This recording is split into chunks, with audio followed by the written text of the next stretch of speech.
Live stream audio test. 1 2 1 2.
I'm Claire Hunt, and I'm chairing this evening's meeting because Peter, Councillor Crewe, is absent.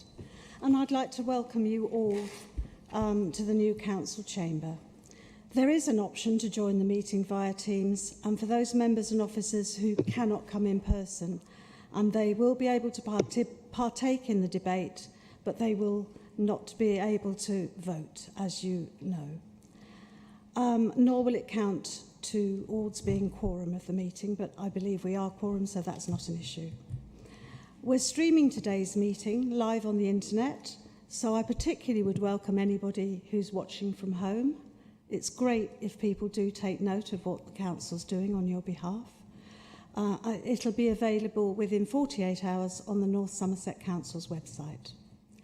So, let's get on with business. First of all, apologies for absence. Chairperson, I've had advance apologies from Councillors Bird, Crewe, Pilgrim and Young, and I understand that Councillors Bird and Young are hoping to join us by Teams. Thank you. Anyone to add? Councillor Dorr is stuck in traffic, and I believe Councillor Nicholson might be the same, but the traffic down to Weston was very heavy, unexpectedly. It certainly was today. Thank you for that. Okay, now on to item 2, public participation and petitions and deputations. There are some members of the public who have already notified us that they would wish to talk to us. So they have 5 minutes each. And we have Robert Thackeray. Would you like to come up and talk to us first, please? And I believe you're going to be talking about antisocial nuisance. Thank you.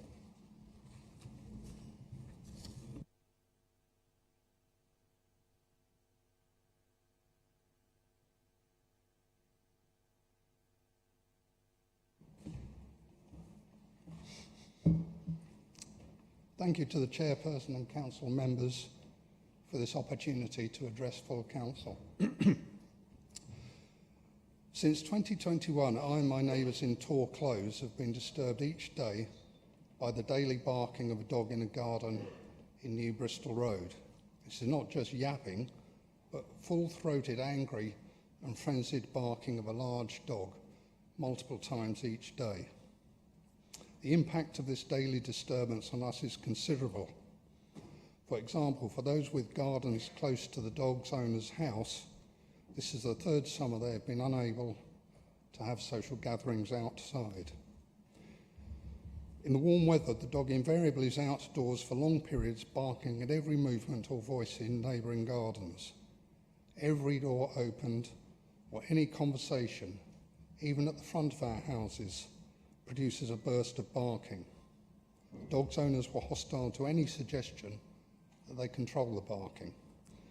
I lodged a complaint with the council in July 2022 after being threatened by one of the dog's owners. The council failed to take action to stop the barking. It became evident that certain officers in environmental health, including very senior officers, were not disposed to prevent this disturbance and often seems to be actively working against me, and by extension other residents are upset and annoyed by the daily barking. The dog's owners have been emboldened by the council's lack of enforcement action.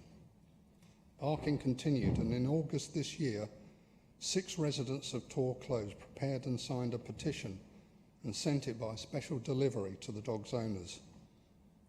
As with all previous approaches, they ignored this document and the daily barking continues. Our petition is an entity of itself, a single statement as the collective voice of 6 residents whose peaceful enjoyment of their homes has been greatly disturbed since 2021. Council officers should not, therefore, treat our petition as comprising a few discrete complaints about the barking disturbance submitted by individuals independently. To do so would diminish the prerogative of our collective voice. For us, stopping the barking does not mean the dog's owners simply restricting the amount of time the dog is in their garden, but permitting it to behave as it currently does when it is in their garden. This is a specious tactic they've used before to falsely suggest they will address the nuisance. or accepting the dog's owner's assertion that they stop the dog barking when they hear it. After 3 years, such a claim has no credibility. And most importantly, once the dog has begun a furious burst of barking, the disturbance is complete. The barking needs to be prevented, not stopped after it has started. We should not feel on edge when in our gardens or striking up a conversation outdoors, nor be subject to multiple bursts of aggressive barking each day. The dog's owners were away recently, which was a stark reminder of how peaceful our neighbourhood was before they moved in 3 years ago.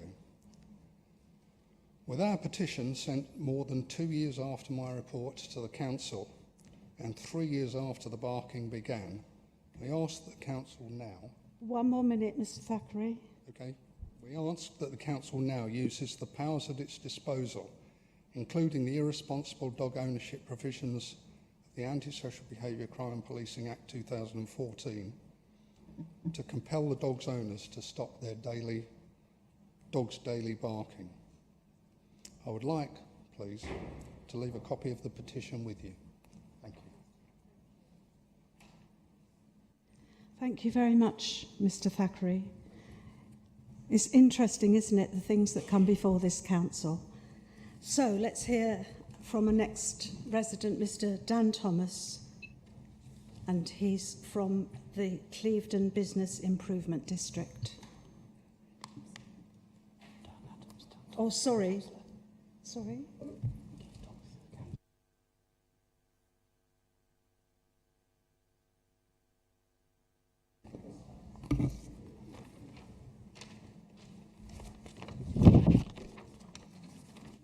Good evening. 9 months ago, I addressed the council on behalf of the business community of Clevedon regarding serious concerns about the Clevedon Business Improvement District and the council's handling of the whole affair. 9 months later, we are no further forward than we were then. In fact, we find ourselves in an even worse position on the part of the council and the bid. As far as Clevedon bid goes, since January it has done nothing, by its own admission, to even begin to deliver on the promises made to voters at the ballot. There have been no open meetings since July, and not a single update either. 3 bid directors have resigned since the start of the year, and the bid administrator also stepped down this month. Those that did pay their levy invoices in 23-24 have rightly been wondering what on earth they've paid for, with many reaching out to me to say they regret their decision to vote yes in the summer. Despite the bid claiming to be full steam ahead, by this point the steam has well and truly run out. As far as the situation at the council goes, the council has refused to take responsibility and accountability for its legislative failures regarding the bid, and has not taken seriously the issues surrounding the process by which it made a decision to support Clevedon Bid 2 and place £1.1 million worth of votes from its properties at the ballot. Regarding the decision of the council to support Clevedon Bid 2 and place votes, constituting 60% of the total value of yes votes cast at the ballot and committing £60,000 worth of council taxpayers' money in bid contributions in the process, serious questions remain unanswered. It is my understanding of the North Somerset Council Constitution that a key decision by the Executive is one which is significant in terms of its effect on communities living or working in an area comprising 2 or more wards in the area of the local authority. This absolutely applies to Clevedon Bid, not least because of the significance of installing a £450,000 levy on the business community. It would therefore be reasonable to assume that in the case of supporting Clevedon Bid 2 and placing a significant number of votes at the ballot, the Executive would have engaged in a process of making and recording a key decision to formally support the proposal. You would expect the council to be able to evidence that it actually bothered to look at the proposal it was voting on, took on board the concerns of the businesses against the bid, and took into account a letter from the businesses asking the council to abstain, which it confirms it was in receipt of. This didn't happen. Instead, what did happen, confirmed by FOI requests, was a decision to place votes on behalf of the council made via one line in an email from the outgoing Assistant Director of Place on the 5th of July 2023. He simply said, and I quote, "Just sign and send it," referring to the council's ballot papers, "all good." This seemingly because one executive member was, and I quote, "adamant those votes should be placed." When I first read that email, I was frankly shocked and astonished that this constituted an actual decision-making process by the council. I was further astonished that the council then claimed that there was, in their opinion, a formal decision and a record of the decision being made. At least one council officer questioned the need for a key decision, and they were ignored. Policy, framework, guidelines and the Constitution are all there for a reason. They play a vital role in ensuring that decisions are made responsibly, with full accountability and transparency. The Council failed totally in this incident and has not accepted its failings regarding this. It's frankly appalling that this one line in an email was all it took for a decision to be formalised for the Council to support Clevedon Bid 2 and place its votes. Finally, I come to the issue of the Council's legal authority to issue levy invoices and enforce them. The Local Government Act 2003 conveys on the Council the legal authority to enact legislation regarding the bids, providing the Council can evidence that it has made bid arrangements in accordance with Regulation 53. Despite requesting evidence of this from the Council over the last 9 months, the Council has failed to provide any such evidence that arrangements were made as required. There isn't even a signed operating agreement between the bid company and the Council, again, for Clevedon Bid 2, which is extraordinary given there was no signed operating agreement for Bid 1 either. If the Council cannot evidence it made bid arrangements in line with Regulation 53, then it goes without saying the legal authority does not have the legal authority has not been conveyed on the Council to enact the legislation required to issue bid invoices or enforce them. The legislation does not provision for retrospective making of bid arrangements after the agreed date, so it is my... 1 more minute. That consequently the Council has no legal authority to issue invoices or enforce them now or in the future. I really hope that the Council takes the opportunity at this stage to suspend all bid activity until such time as these issues are resolved and its legal authority is established. Had the Council made as much effort in dealing with these issues as it has in sending out letters to businesses threatening to take them to court for non-payment, I feel confident that the current situation regarding Clevedon Bid would be a lot more positive. And it's also worth noting that the Council is very keen to assert that it listened to residents regarding the Clevedon Seafront scheme. It's about time that the Council listens to the businesses who don't want this flower pot tax in Clevedon. Thank you.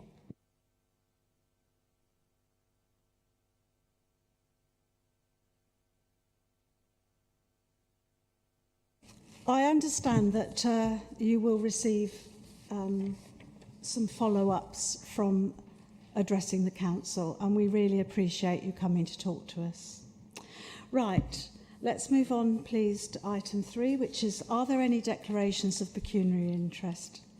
Has anyone got anything to declare? No? Right, and then let's move on to the minutes of the council meeting, which was held on the 9th of July. Can we approve them as an accurate... Chair, the minutes are there for adoption. Just a couple of points. Councillor Pilgrim is noted as present when in fact she wasn't, so I'll correct that. And Councillor McQuillan's name is misspelt, so I will correct that as well. Thank you. Right, let's move on to item 5, the forward plan. So, Mike, you're going to... Thank you, Chair. I'm happy to move that it be noted. Is there any... I can see a hand up over there. Councillor Smith. Thank you, Chair. Just again, sorry about that. Just a simple question. Could the relevant executive member explain why the Salthouse Fields concessions tender is not listed at this stage?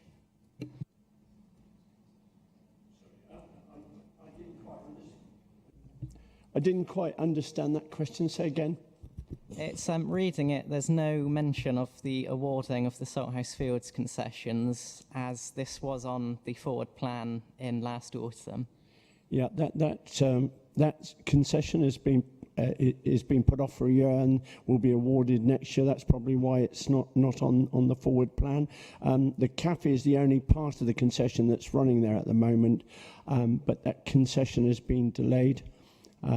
Hence the fact it's the reason it wouldn't be on the forward plan.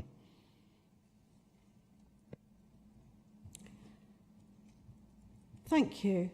I just would also like to advise members of the previous motion for the Oceans and Rivers motion and the report due to come back to Council that it has not been possible to complete the report within the planned timeframe, and the Director of Place is requested to make arrangements for the item to be placed on the forward plan so that it can come to a future meeting.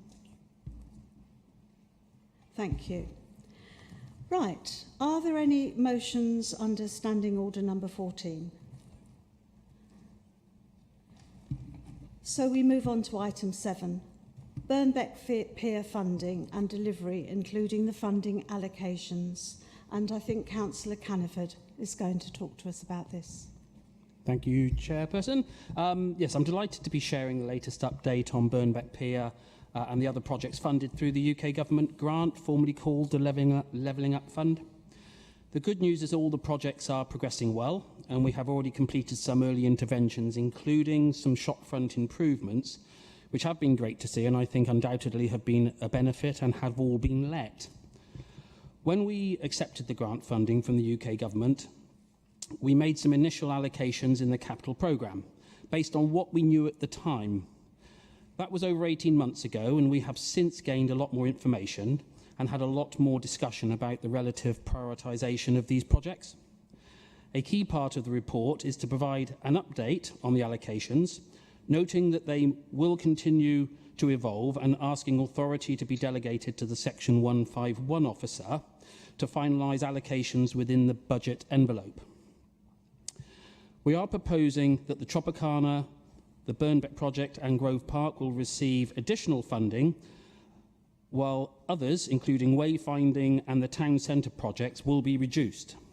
Information about the projects and the allocations can be found on section 3.2.2 of the report. The report also gives more information on the wider delivery programme for Burnbeck. It outlines how the outcome of the RNLI work to confirm costings for the works to repair the pier structure has identified a funding shortfall of £12 million. This reflects the sheer complexity of delivering these works in a marine environment.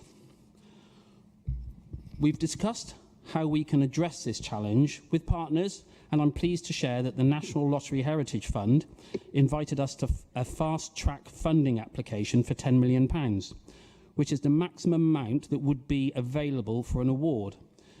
This actually provides a wonderful opportunity to reflect on the national significance of the project and is only allowable to exceptional and urgent circumstances.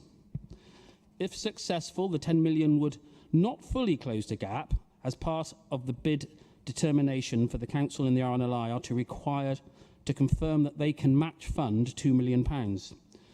This proposal for updated levelling up allocations allows us to do that without having to access any of the Council's own funds, which we cannot afford.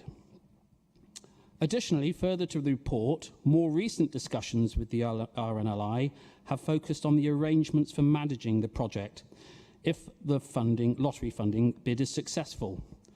Especially in the last week, after the deadline for the report publication for tonight, we received a letter from the RNLI asking whether the Council would take on the responsibility for procuring and managing the contract to restore the pier structure.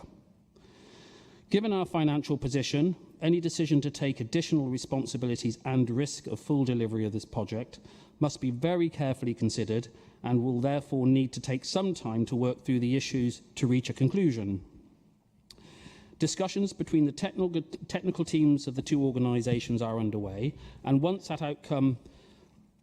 outcome of our additional funding bid is known, we will have a fuller understanding of the situation. But to give members further assurance, I am proposing an amendment to the paper, a sixth recommendation as follows. That would be to note ongoing discussions with the RNLI about the collaboration agreement, particularly the delivery of the pier construction, and to request an update report on these matters for decision at a future council meeting. I would like to remind everyone that we have come a long way on this project and have overcome a lot of hurdles to get where we are. Ownership has been obtained, planning applications have been submitted, some passed and work to begin, emergency and safety works to start on the island, and a significant amount of funding has already been secured. I would like to thank officers, because it is a challenging project involved in the pier project, but also in the wider Western placemaking programme, for the work they have done finding solutions to these challenges and the challenges that have arisen, and to keep us moving forward with our ambitions. I hope you will support the recommendations. Thank you very much. Can we have a seconder for the proposals? Thank you, Councillor. I think we're going to just vote on it as all one recommendation, including the 6 extra one that we have just had brought before us. So can we have a vote then for... Oh, sorry, I beg your pardon. Has anybody got anything to say?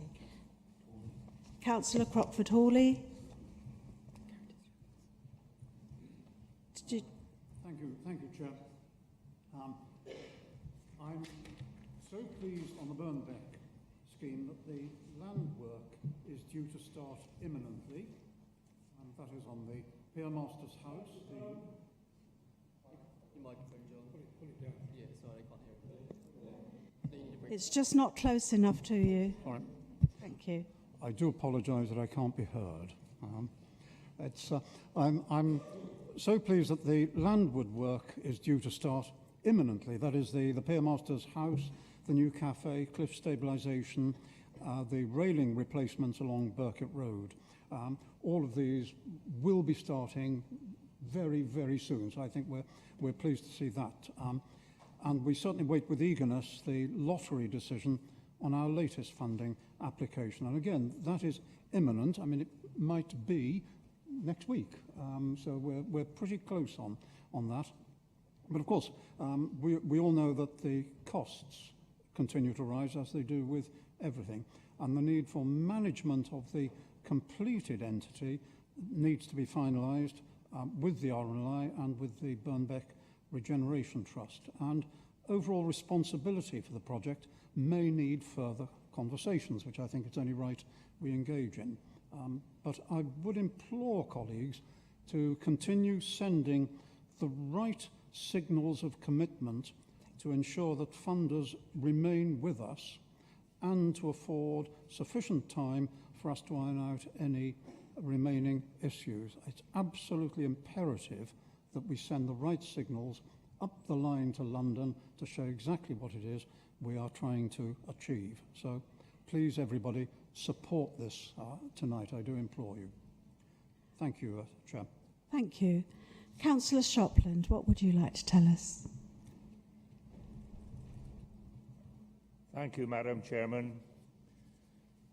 If this is ever completed, this project, is there a long-term plan in place for its viable future? And if there is, who is going to administer it? Because if there isn't, we're wasting our time and our money. Do we have an answer? Right. We'll see if we can have an answer for you in a few minutes. Councillor Charles, correct. Hi, just a quick question. Very supportive of the project, but in light of the item for discussion next, I was just wondering whether the council has a very clear communications plan as to the importance and economic benefit of this to the authority and to the region as a project, and also the social benefit as well, as the public, well, I have had it said to me, the public find this confusing that we're taking such endeavours when we're also signalling that we're in such dire financial straits. You very clearly outlined why it's possible, but can we make sure within community communications and engagement that we're making it clear to the wider public as well? And Councillor Petty, you wanted to speak. Yes, as Councillor Shopland and Councillor Charles have just highlighted, I do really respect the level of hard work from our officers that has taken place over many years. However, I must raise my reservations on this increase in cost. As Councillor Charles also raised, the financial situation that we are all facing and that our residents are having to look into, I really do question when I hear that there is not a long-term sustainable plan for the administration of this site and how it will be managed. I also, in hearing from Councillor Caniford, that other things will be deprioritised. Grove Park, the High Street. If I think about the different, the reach of our different residents, and I probably am speaking on behalf of those based in the north of the district at this time, I do want to be clear that North Somerset, for me, it has a responsibility to be as prudent with its finances in the situation we're in, and this report does really concern me. So, you know, how many other major capital projects in Weston-super-Mare will we find are going to cost more than we anticipated to deliver at the end of the day? I think that things like investing in our high streets and supporting our economic growth in other areas must also play a really important part. So thank you for this report, but I must raise that I do have reservations at this stage. Thank you for your comments. We have somebody else who wants to speak. Thank you. Thank you, Chair. Just picking up on that, my reading of the report is this means no further capital commitment or revenue commitment by the Council at this stage, save some officer time. I appreciate your concerns, but I actually support the project at this point. And as long as we are given a guarantee that if, and that's an if, there is ever an ask for this Council for money, it's brought back here, I absolutely support this and support this as a landmark project at this stage. Thank you, Asher. Councillor Solomon. Yeah, just to make you aware that part of the lottery funding actually includes the development of the business plan to ensure the financial future, very much the same as the model at Clevedon, which is very successful. It's being run by a trust, and we'll learn from them as well. So this is something that the lottery will have put responsibility on us to show that it is financially viable for the future. Thank you. Anyone else would like to add any comments? Let's move to the vote then. Oh, sorry, Mark. Okay, I'll just briefly sum up. Excuse me for doing things wrong. No, that's fine, Chairperson. That's not a problem at all. To Councillor Shopland, yes, we're working on that business plan and working with the Burnbeck Trust and looking at a very similar model that has been so extremely successful at Clevedon and sharing that experience and information. In the economic business to North Somerset is huge, isn't it? If people like the National Lottery recognise this as a major funding opportunity, they wouldn't have offered us that opportunity. If they fund it, I would suggest that it's not just us who sit here thinking this is a great opportunity, but the whole of the National Lottery Funding Organisation also believes the same. And let's not cloud the message, because we're not funding it. If they don't fund it, they'll fund something else somewhere else. And I'm always opposed to money going elsewhere when we can have it. So I'll keep on shouting the benefits of that. And in terms of deprioritisation, no, that's not what was said. And that's not what's said in the report, is it? It is when we've got further down the road, we have value engineered. We've seen what we've needed to do. The things we wanted to do are being done. But why would you spend more money on things than you have to? So we can re-engineer that and spend it on this project, because this is a major spoke in the Western placemaking strategy. Once this is done, we'll have bookends in Western. It will absolutely have a huge impact, and not just on Western, but also on life-saving. And I think that we really do need to support this fully, because we're not funding it, and there's very little today we can do without money. And this is something we can do without our money. Thank you very much. I think we've heard quite a lot. There's quite a lot to think about. So let's move to the vote, taking all six recommendations in one go. All those in favour of accepting the recommendations? And any against? And any abstentions? That's carried, Chairperson. And those recommendations have been carried. Thank you very much. Right, now let's move on to the rather important business of the evening, which is an update on the Council's financial position. Councillor Bell, we look forward to hearing your report. Thank you, colleagues. So firstly, I should just say that this update report that we're bringing on the Council's financial position should be taken in harness with the report on the month 3 budget monitoring that we brought to the Executive this afternoon. And we held both meetings on the same day so that it would be easier for colleagues to see the pathway through to this report to Council. We wouldn't normally bring a financial report to Council in September. So I hope that sort of underlines the uniquely unprecedented challenges that we're facing in the current financial year. We all know, anyone that's been here either a long time or a short time, that we have had financial challenges every single year for 15 years or more. Much of that was austerity caused by all kinds of international, national and political decisions outside of North Somerset. But the reality of all of that has been that local council finances under successive administrations of different parties and different colours have been difficult and challenging. And we've been talking about the language of tough choices for a long, long time. What is particularly and uniquely different this time is that the forecast in-year spend for month 3 was nearly a £24 million overspend. So that is around 10% of our budget. And to put that into context, if you go back just 1 year and you look at what we were talking about in month 3 or month 4, we were talking about an overspend of something like 1 or 2%. So we're in a dramatically different situation this year than we have ever been. And frankly, when we were sat here a year ago, it didn't feel particularly easy to find 2% savings in year. But it definitely doesn't feel easy to do that in the context of a 10% forecast overspend.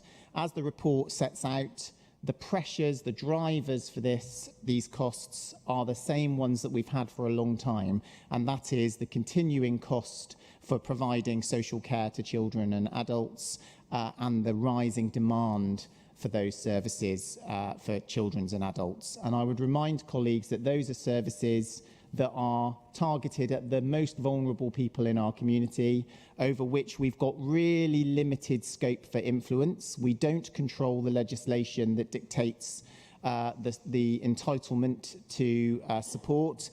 We don't control the marketplace in which social care services are available for children and adults. And unfortunately, with the way local government finance operates in this country, we don't even have complete control over the levers to generate income to help pay for those services.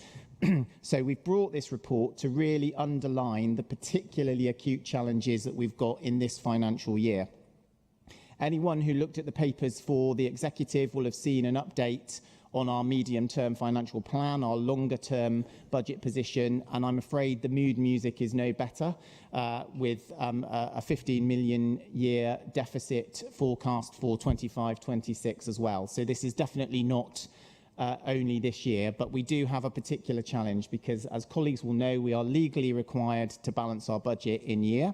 And if we do not do that, then our Section 151 officer, our Director of Corporate Services, our Head of Finance, is obligated to issue a notice to say that we are not able to meet our liabilities. Now, nobody wants that situation to happen. None of us were elected. No officer joined local government, whether that's recent or for a longer period of time, in order to get into a situation where we surrender control of our local services to government-appointed commissioners who will come in, make cuts, increase costs for local people and local businesses. So it's absolutely incumbent on us to avoid that situation as far as possible. So what the report sets out is the scale of the challenge and the work that the officers have been doing to try and rise to that challenge.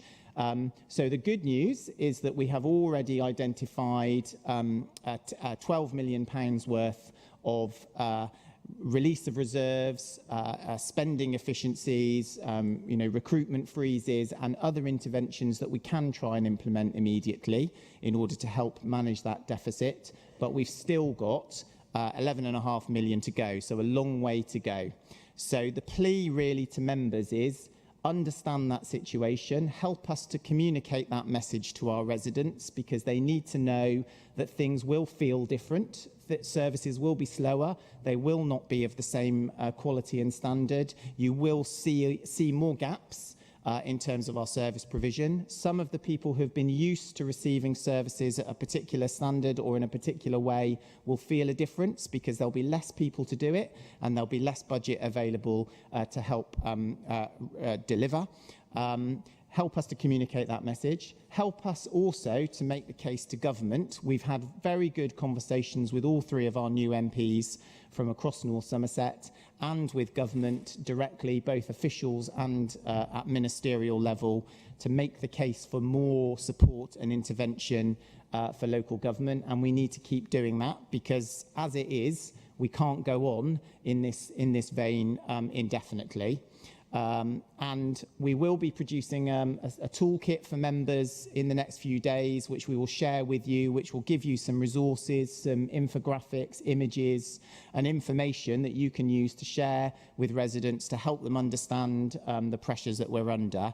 But I just want to emphasise, this is not business as usual. This is not the usual messaging at this time of year that we're under pressure and then at the last minute we'll pull the rabbit out of the hat. We're in a difficult situation. We've had to release reserves, release contingencies earlier in the year than we have ever done before. The scale of the forecast overspend is greater than it has ever been before.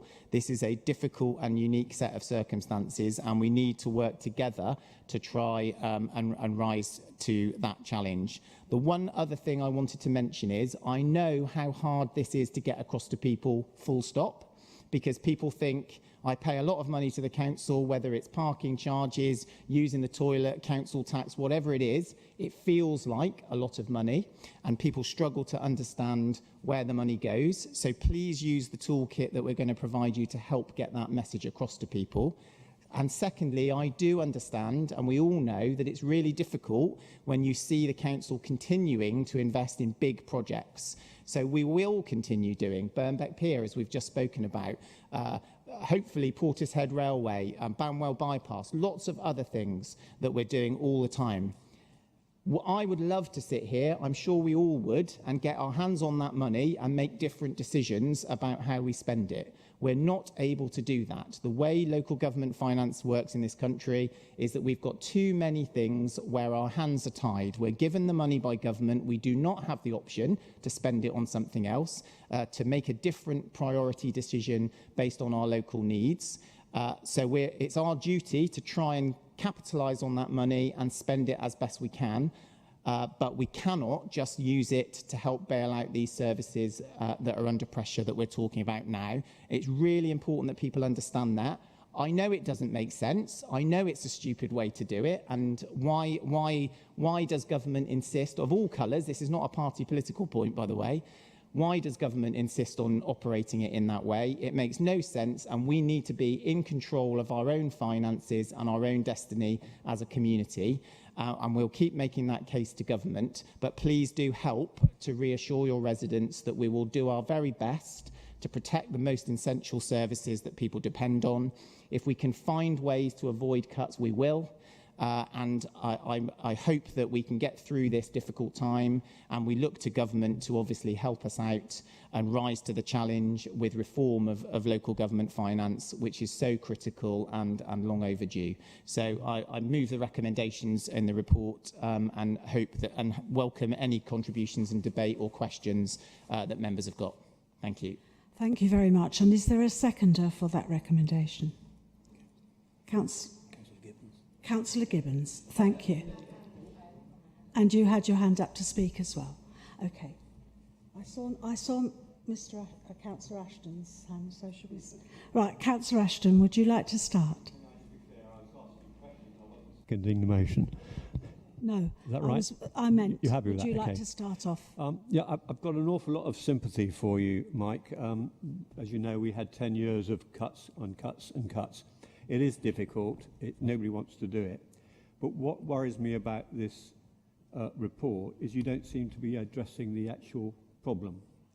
At the end of last year, I queried the fact that you were using reserves to balance last year's accounts, which I think was 1.4 million.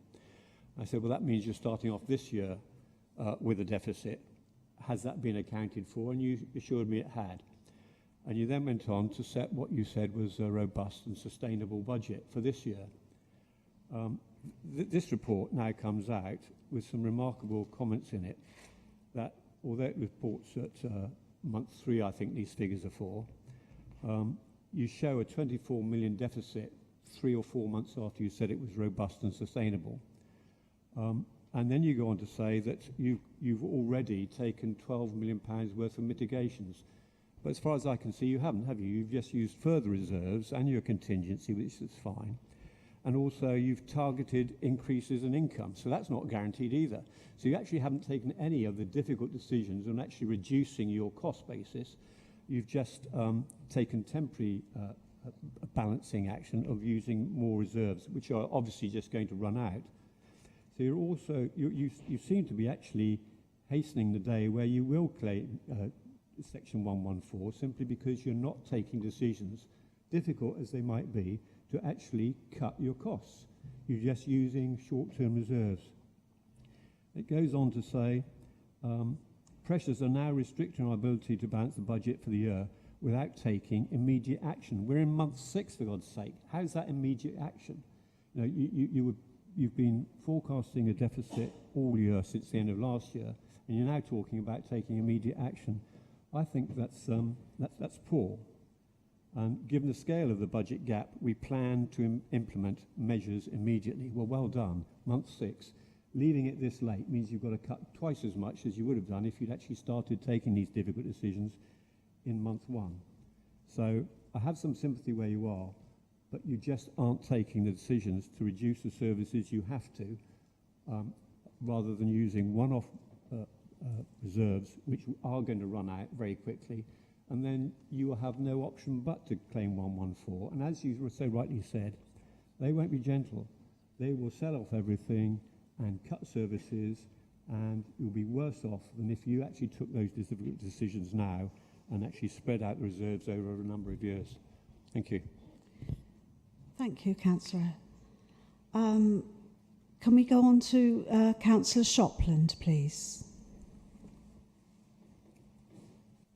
Madam Chairman, when I was young and Noah landed the Ark on Dial Hill at Clevedon, there was a political mantra which said, peace, that's out of this council's hands, retrenchment and reform.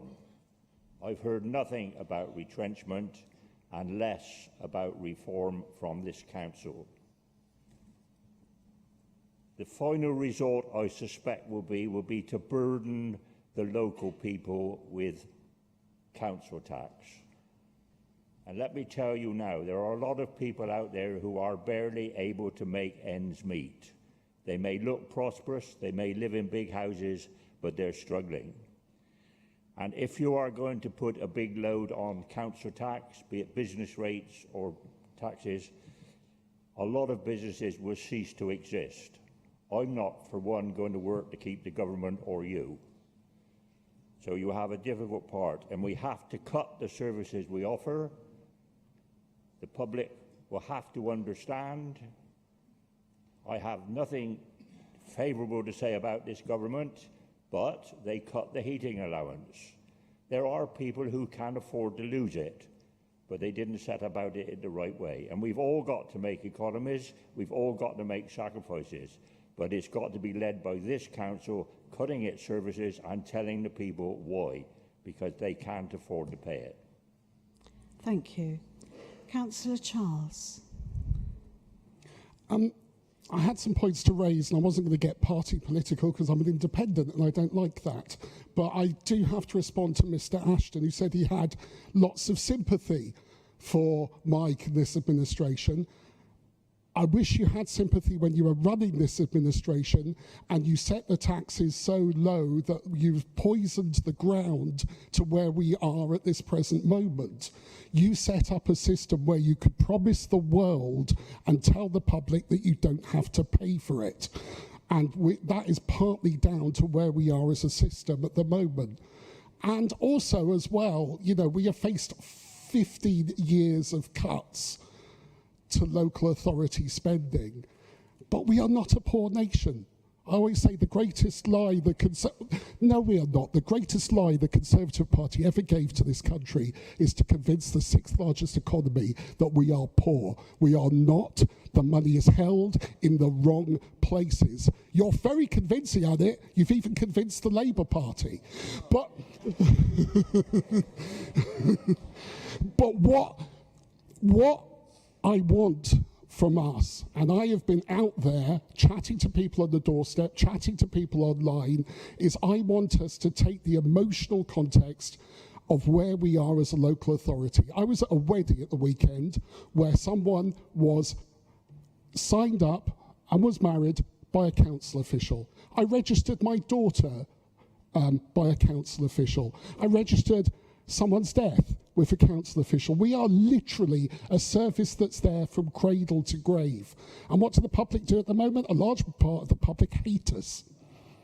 They call us incompetent. They call us terrible. But they need to know the harsh reality of what is going to happen if it isn't there. What will happen if those services go? And I am tired of being the person sitting with my colleagues that just sits there and manages to decline. I refuse to manage the decline. I want to fight. I want to fight for those services and to protect those services. But we need to bring the public with us, because the public has spent decades of propaganda that tells them that the local authority is their enemy and not their friend. And we need to fight that. And if we are to fight these challenges that we face, we need to bring the public with us. So I ask the executive to prioritise, Mike's already outlined some tools that we can use, but to prioritise as a major priority to bring the public with us and have a plan for engagement through this budget process. It can't be piecemeal, it can't be half-hearted, it has to be something substantial. Otherwise, we're going to have pickets out there. We'll probably have pickets anyway, but please listen. Thank you. Councillor Gibbons. Thank you. And I was going to respond more to what Councillor Bell was saying, but there have been a lot of other comments since that some I agree with, some I don't. Certainly I agree with what Councillor Charles says, that it is a problem getting across to people what we actually do, and you know, talking about Burnbeck Pier and some of the other funding pots that we've had for big projects. When I talk to people, they don't still understand that this is money specifically for these projects, and we can't just take it and spend it on adults or children's services. It's not the way that things work. I just wanted to say a little bit about children's services, particularly because it's my portfolio and it's also one of the largest areas that contributes to our spending. And, you know, there have been a lot of very, very difficult conversations over the past few months, but we are heavily regulated. We have huge statutory obligations that we must fulfill. But apart from anything else, we have to do the right thing for children and families. And children's services obviously face a huge range of pressures that can impact and do impact what we do. Basically, increased demand is a huge issue at the moment. We have more and more families and children with more and more complex issues. It's driven by all sorts of factors, as people have referred to. Since I've been a councillor, it's been a climate for children's services and other services of, and I was elected in 2011, ongoing cuts or at best stagnant budgets. So we have inherited a difficult situation in children's services. That's made it challenging and difficult to deliver the preventative work that we must do to prevent the escalation of the serious problems. But the fact is, we have families and children with complex, multifaceted issues that require coordinated responses, and meeting these needs is very challenging. It needs good, adequate time, training, and resources. As people have said, we are not in control of all of the broader societal issues, like the economic downturns, the effect of the war in the Ukraine, social inequality, community instability. These all make our challenges even greater, and they impact families and lead to greater need for intervention. But what I do want to say is, we talked about services that might not be as good as they were. I don't believe, and my fervent wish is that that will not be the case in children's services. If we are constantly asking people to do more and more for less, but we have a hugely committed and skilled workforce. We work hard to get our practice right, and if you get practice right and you get early intervention right, ultimately you will lead to less costs. At the last council meeting, Councillor Tristram asked a question about placements and the cost pressures there. And I think, I'm not going to go into the figures in detail because they're very fluid and that can change from one week to the next as to how many children we have in an expensive placement. But a small number of children, let's say, for example, around 30 or 35, can cost the council upwards of 12.5 to 15 million pounds a year. So this is something we have to do. This is our obligation to look after these children. The only thing we can do as a society and as a council is to ensure that we create circumstances and we create a world where we can support families and children before it gets to that point, so that we have enough foster carers, we have good integrated working across agencies to get effective service delivery, working with our partners in health and in education. And looking forward, we can also rely more than we have done in the past on technology to deliver innovative services in a different way. And we will be looking to disrupt some of those markets that create those cost pressures in children's placements. So we are committed to making changes, doing things differently, sometimes maybe better, and hopefully not allowing the cost to escalate any further. But I am absolutely passionate that we will not see any failures of delivery of service to our vulnerable families and young people. Thank you. Thank you, Councillor Gibbons. Councillor Pryke. Thank you, Chair. Just, I think, two things to particularly raise from me in response to this. I've had communication from a number of residents and businesses within Cleveland Walton asking with regards to the changes to the seafront and any effect that this report might have on that. So I was wondering if, Councillor Bell, you can give us a kind of cast iron guarantee that the changes that we and the process that we have been through is not going to be affected by this report. And reading this entire thing and listening to this entire debate, the phrase that keeps coming back to me is that you can only sell the family silver once. So if it's a case of we're going to do all of this year to make sure we've got a balanced budget, what does the next couple of years look like? And I'm just wondering whether you might be able to kind of give some long-term vision to us here, Mike.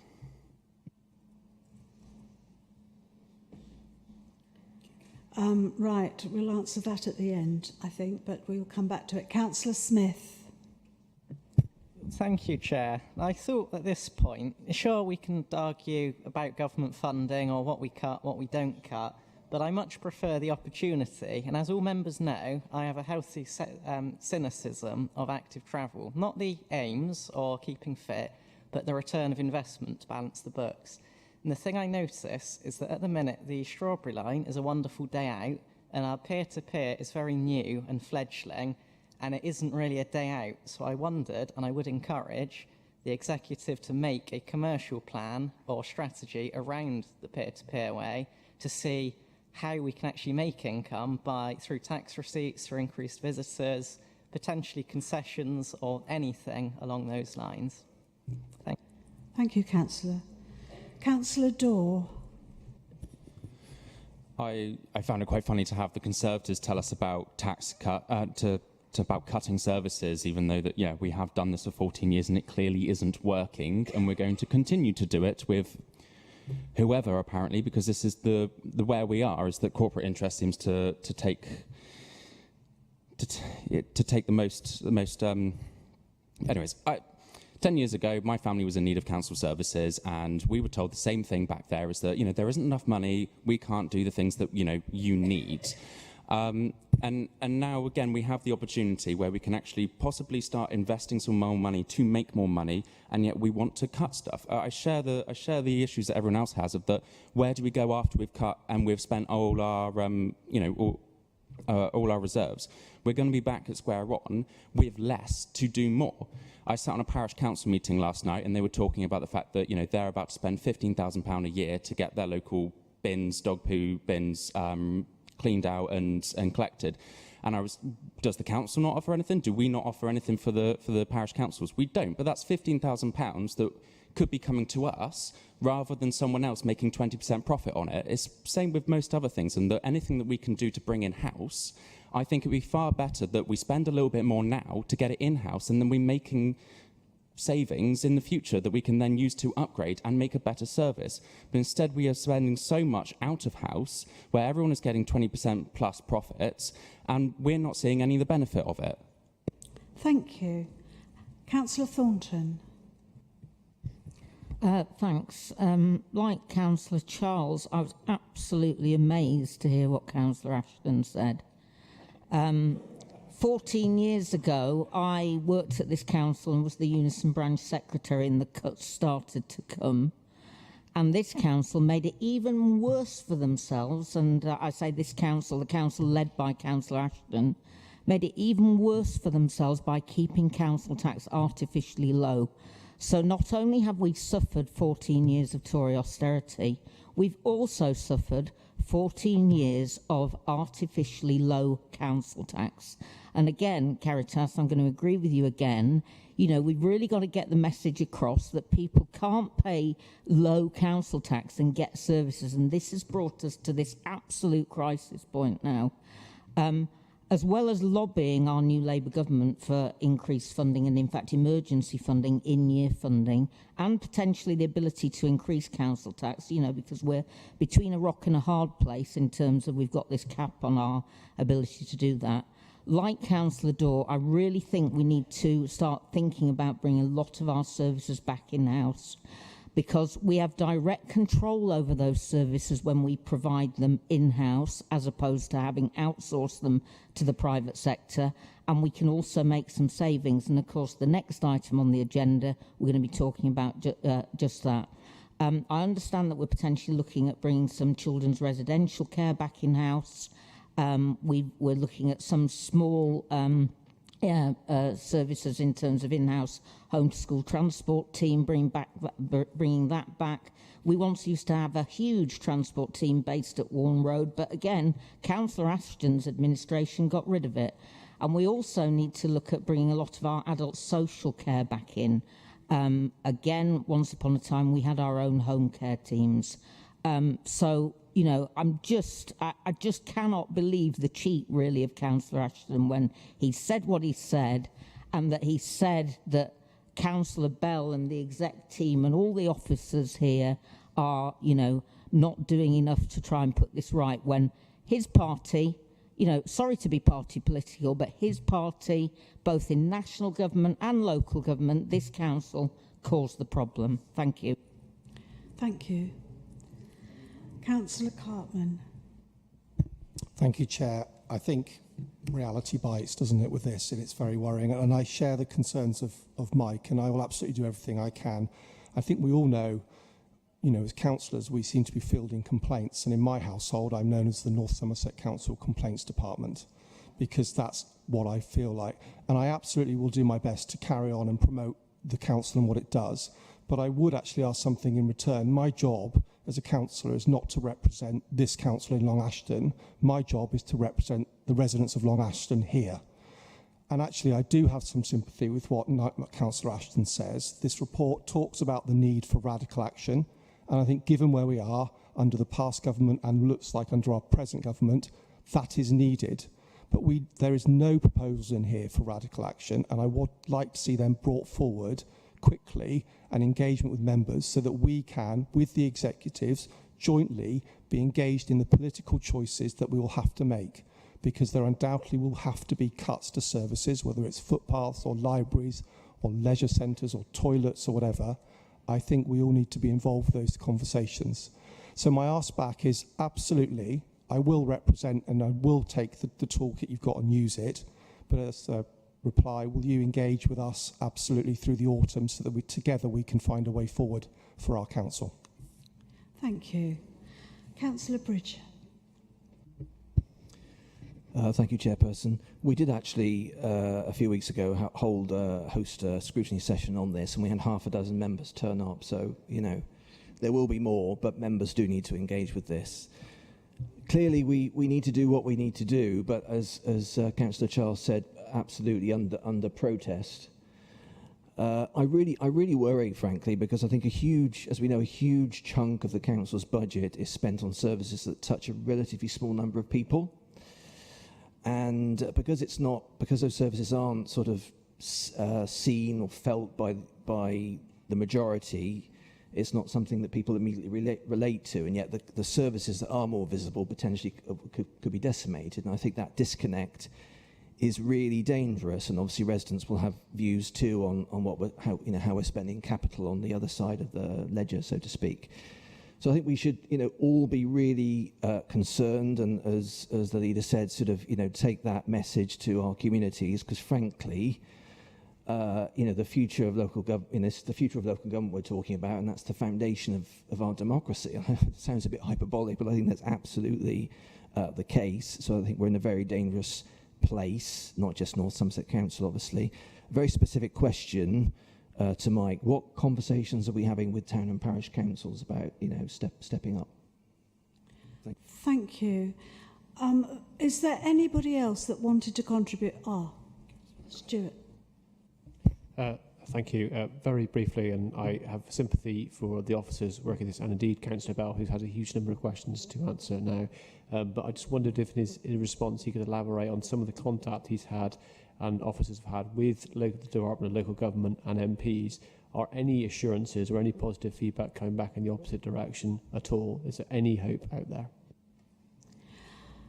Thank you. As everybody that wanted to contributed, this is not a debate really that we wanted to be having, but it's a very necessary one. So over to Mike for any answers to some of those questions. Okay, thank you very much, colleagues. It's really helpful to have that conversation and that debate. And it's really important that we do have these discussions, because ultimately the whole point of this message and the report is to get us talking and understanding and supporting each other to not just articulate the challenges, but also identify solutions. So it's been really helpful. So I've tried to take notes as people were speaking, so I'll try and cover off the points. I'm not going to do them in exactly the same order.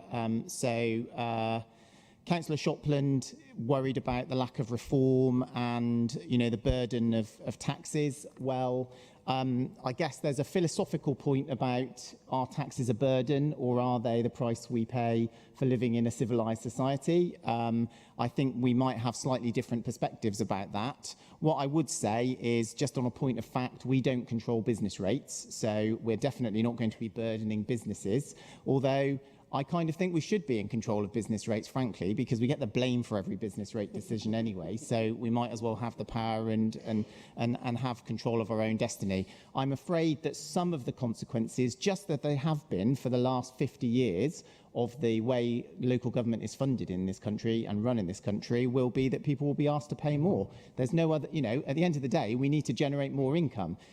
There's no way of cutting our way out of this because of the services that we provide. So somebody somewhere is going to have to pay more. That's the way it works. Would I prefer to be in a position where we're making those with the greatest means to pay more?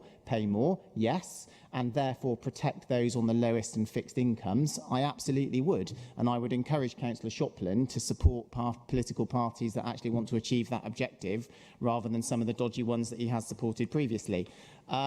Councillor Charles, you're absolutely right, on the money. We've got to tell the message about what local government is about. There are hundreds of people every single day who are literally and metaphorically rolling up their sleeves and delivering really important services for the community. The vast majority of people, by the way, have a very good, positive experience of accessing council services. But unfortunately, we allow a narrative of one negative experience to colour the entire operation. And you're absolutely right. It happens to all of us every day, doesn't it? You know, the council wastes money, the council is incompetent, none of you people know what you're doing, you know, you're all idiots. Who elects these people? You know, it's just absolutely mad, isn't it? And there's a real disconnect between that and the reality of what people experience. So we do need to tell that story. And I agree with you entirely, fight to protect services, because if we don't change it, we're all going to be sat here, and it's irrelevant who's in charge and who isn't. We're all going to be sat here having this same conversation over and over and over again, and we don't want to be doing that, do we? So, you know, let's fight for change. Councillor Pryke, Clevedon Seafront, we're committed to delivering the scheme. We will deliver the scheme. It's going to be bloody hard. It was hard anyway. It's going to be even harder, but we will deliver it because we made that commitment to the people of Clevedon. We will. Councillor Smith talked about commercialisation, and yeah, I agree with that. The more we can do, there are some ideas in the report already. You're right, we need to generate more income, and we're trying to be more commercial. If there are members with business experience, don't sit at home and grumble and say, why isn't the council more commercial? Come in and support officers and help us identify ideas and opportunities. Councillor Dorr, you're absolutely right. You know, we're selling off the family silver. We're spending money once that we can't spend next year. It's a, you know, death by 1,000 cuts. All of those things are true. And your point about investing for the long term in prevention and in longer term saving options, it's exactly the right thing to do. And it's harder and harder and harder every single day and every single year to do it because we've got less money. It's no different to your own house. My house needs painting. And I know that if I paint it now, I'll avoid all kinds of problems in terms of its future fabric. But I've got to be able to afford to paint it now, haven't I? And that is the problem that local government faces. We're desperately trying to prevent day-to-day practical problems now, and we're not fixing the leak in the roof, you know, quite literally, because we haven't got the money, even though it's the right thing to do. So big challenge there in terms of that. Council tax is artificially low, said Councillor Thornton. Can we look at bringing more things in? I just want to remind people, we are literally robbed of £50 million a year in funding that we should be getting. If our council tax was at the average level, not high, average, we'd be getting about £10 million a year more in income. If we were getting the average level of government grant, we'd be getting another £40 million a year. That's £50 million a year that are not in this council's base budget that should be. I'm sorry, it doesn't take a genius. £25 million problem, 50 million that we're missing. The answer's there, isn't it? You know, so we've got to address that fundamental funding injustice. Councillor Cartman and Councillor Ashton talked about, great, you know, we've heard it all before, so-called emergency, why have you only woken up now? Well, I would ask you the same question, why have you only woken up now? We've been having this conversation for 15 years, Nigel, and we've been trying to deliver efficiencies and savings for 15 years. Most of the mitigation measures that are set out in this paper we started a year ago. I don't know whether you were, you know, I don't know where you were. It's not just started now. Where have you been? And can I ask you, and I would say this to all colleagues, don't just sit here and say, oh, you've got problems, haven't you? Brilliant. Come and help find some solutions. That includes turning up to the events and the briefings and the scrutiny panels, not no-shows. It means putting forward alternative ideas. 5 years we've been in this administration. We haven't had one budget amendment from the Conservative group. Not one idea, not one budget amendment, not one alternative budget in 5 years. If that's the best you can do, you might as well sling your hook, mightn't you? Lastly, Councillor Bridger, I'm sorry, but it's annoying. Councillor Bridger, town and parish engagement, yes. I've written to every single town and parish chair in North Somerset. We've set out our stall in terms of the challenges we're facing, asking town and parishes to work in partnership with us as much as possible. We're very keen to look at how we can help them to access some of the services. So Tom mentioned some of them.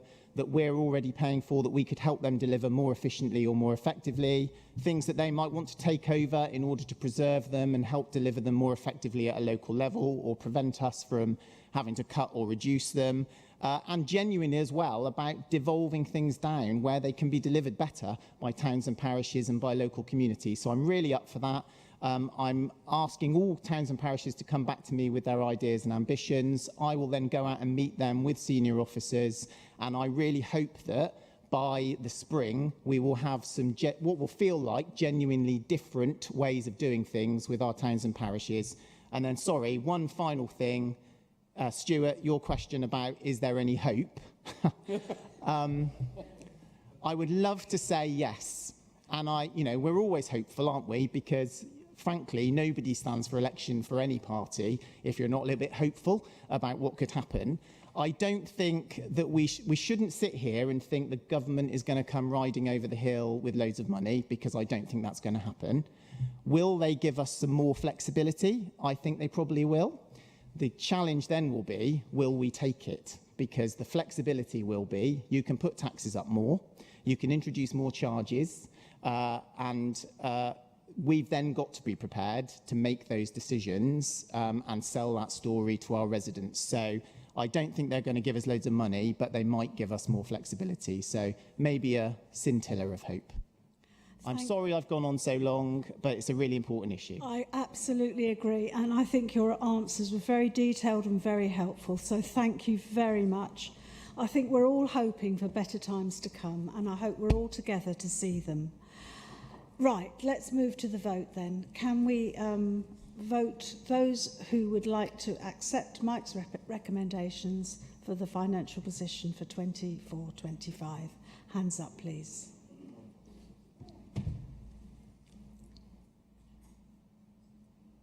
And those against? And those abstaining? And that is carried. Thank you very much. I think it was a very important debate, so I really, really thank everyone for their contribution, whatever we thought. Right, let's move on to item 9, which is the Support Services ICT contract. And I'm so sorry it's Councillor Bell again, so thank you. Not as sorry as everyone else is. Okay, so I'm hoping that this one is going to be a bit more straightforward, because this is obviously the latest update in our ongoing process to identify a new ICT contractor and provider.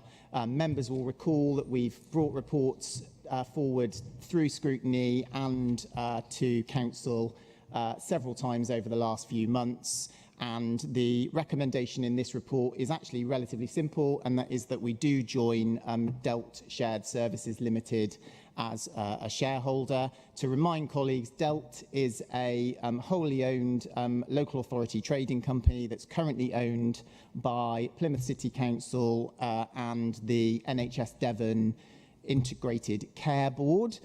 It's existed for a long time, running contracts for Plymouth and for NHS Devon, and it is our preferred route to deliver ICT services going forward for North Somerset Council. And I think there are 3 really good reasons why this makes sense. The first one is it gives us much more control and influence over the contract and how services are delivered. Secondly, it will deliver savings, so they can do it cheaper and more efficiently than any other market-tested providers can. And thirdly, if they're able to make any profits at all through their traded services, either to us and other partners or anybody else externally, we get a share of that return. So it's not quite bringing everything in-house, but it's a big step in the right direction. And I think there's nothing more I would want to add to that other than to say that Plymouth have recently been going through the process of renewing their contract with DELT. And I'm not going to get the 3 words in the right order because I can't remember them, but they summed up the approach as keen, lean and green. And the reason they said that is that DELT are keen to deliver services and be innovative and flexible and responsive to local authority demands. They are lean and they're efficient and low cost, and they're green because they're also committed to making sure that IT services in the long term are as respectful of our environment as possible, and that's something that's really important as a value for North Somerset Council. So I'm happy to move the recommendation and ask colleagues for support. And do we have a seconder, please? Mark Caniford, thank you. And right, we have people who want to speak. Helen, I saw your hand go up first. Thanks, Chair. So I support this, and you know, as I mentioned earlier, I was a former North Somerset Unison branch secretary here, and while I was in that position, I campaigned against the original outsourcing of our support service in 2009. So it is great to see that we're looking at a shared service arrangement with Plymouth City Council and NHS Devon ICB, which will, as Councillor Bell has said, give us much greater control and provide savings. Although it is a shame that officers think bringing services completely back in-house would have been too expensive and impractical, and I wonder if those nearby councils that actually have in-house ICT, like Bristol, would agree. I am, though, pleased to see that TUPE will apply, so staff will transfer across, that Delta are an accredited real living wage employer, and they're also a member of the local government pension scheme.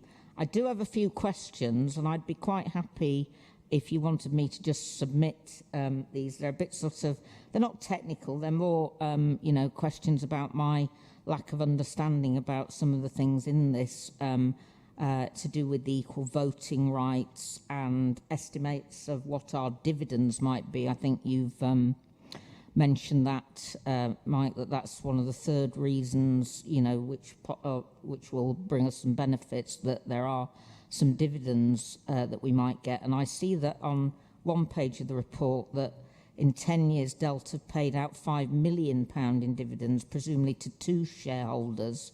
So I wonder, you know, if we could maybe expect a couple of £100,000 a year as a dividend, along with the 815,000 savings mentioned. My other question really is about the finances of Plymouth City Council and NHS Devon, and how robust they are, and if that actually has any impact anyway, as they are a Delta Techel company. Reading the document, I found the share classes very complicated, and so it would be interesting for me personally to get some further details about what they actually mean. I had a question about who will sit on the board for the council and who the retained client will be. And then my final thing was the document talks about starting with what they describe as a soft transition, which is less cost and less risk, but also less advantageous to us in terms of savings.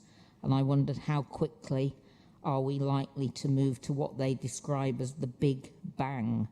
So those are my questions. I can submit those by email if you can't give me the answers right now. Do you prefer that? Well, I'll try and pick up a few of them at the end, but, all right, then. It sounds to me as though you answered your own question in the sense that you don't know a lot about it, so you could do with a bit more detail, and that's fair enough, because it is very complex. So, yeah, we'll sort that out. Okay, thank you. Councillor Bridger. Thank you, Chairperson. A very brief comment, really. I mean, the report actually says, you know, constitutionally this doesn't equate to being a key decision, because obviously the contract award itself will be taken by the executive or delegated to Mike. But, you know, this is a significant decision, I think, of council, frankly, to become a decided to become a shareholder of Delt.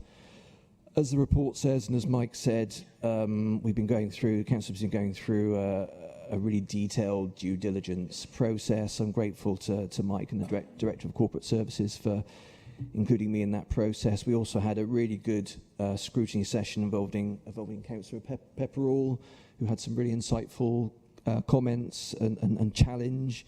I mention that because, again, this report doesn't reflect that member engagement in that process. And I think, again, sorry to keep harping on about this, but I think it's important the reports that come to council do have do reflect the member involvement in that process, but absolutely support the recommendation. Thank you. Councillor Mason. Thank you.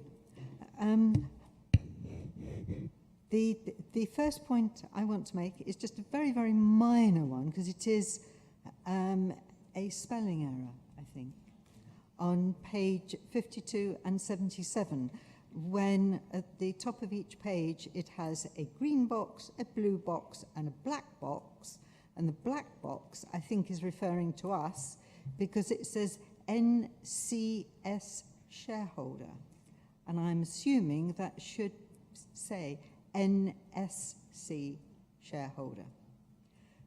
But so that's just a minor tweak. Yes, I would agree with what has been said, because I know that this has been discussed and I've been part of the panel doing that, and I know that this council has really looked into it very, very thoroughly, and I would fully support it. Thank you. Thank you. Councillor McQuillan.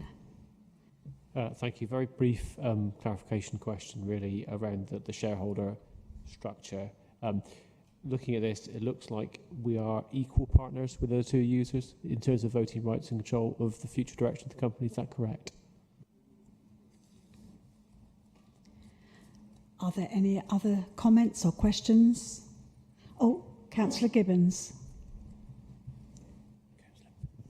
Yeah, thank you. And I'm obviously supportive of this and keen to hear that they are keen, lean and green. I know we've discussed this informally, but given that estimates say that data centres, data storage centres, could by 2025 emit up to 5.5% of all carbon emissions and use 20% of the world's electricity. You know, we think going digital and doing everything online saves all this. It doesn't. I'm just wondering, do we have or will we have any greater information about the organisation's commitment to green storage and the various mitigations that can be put in place to improve this situation?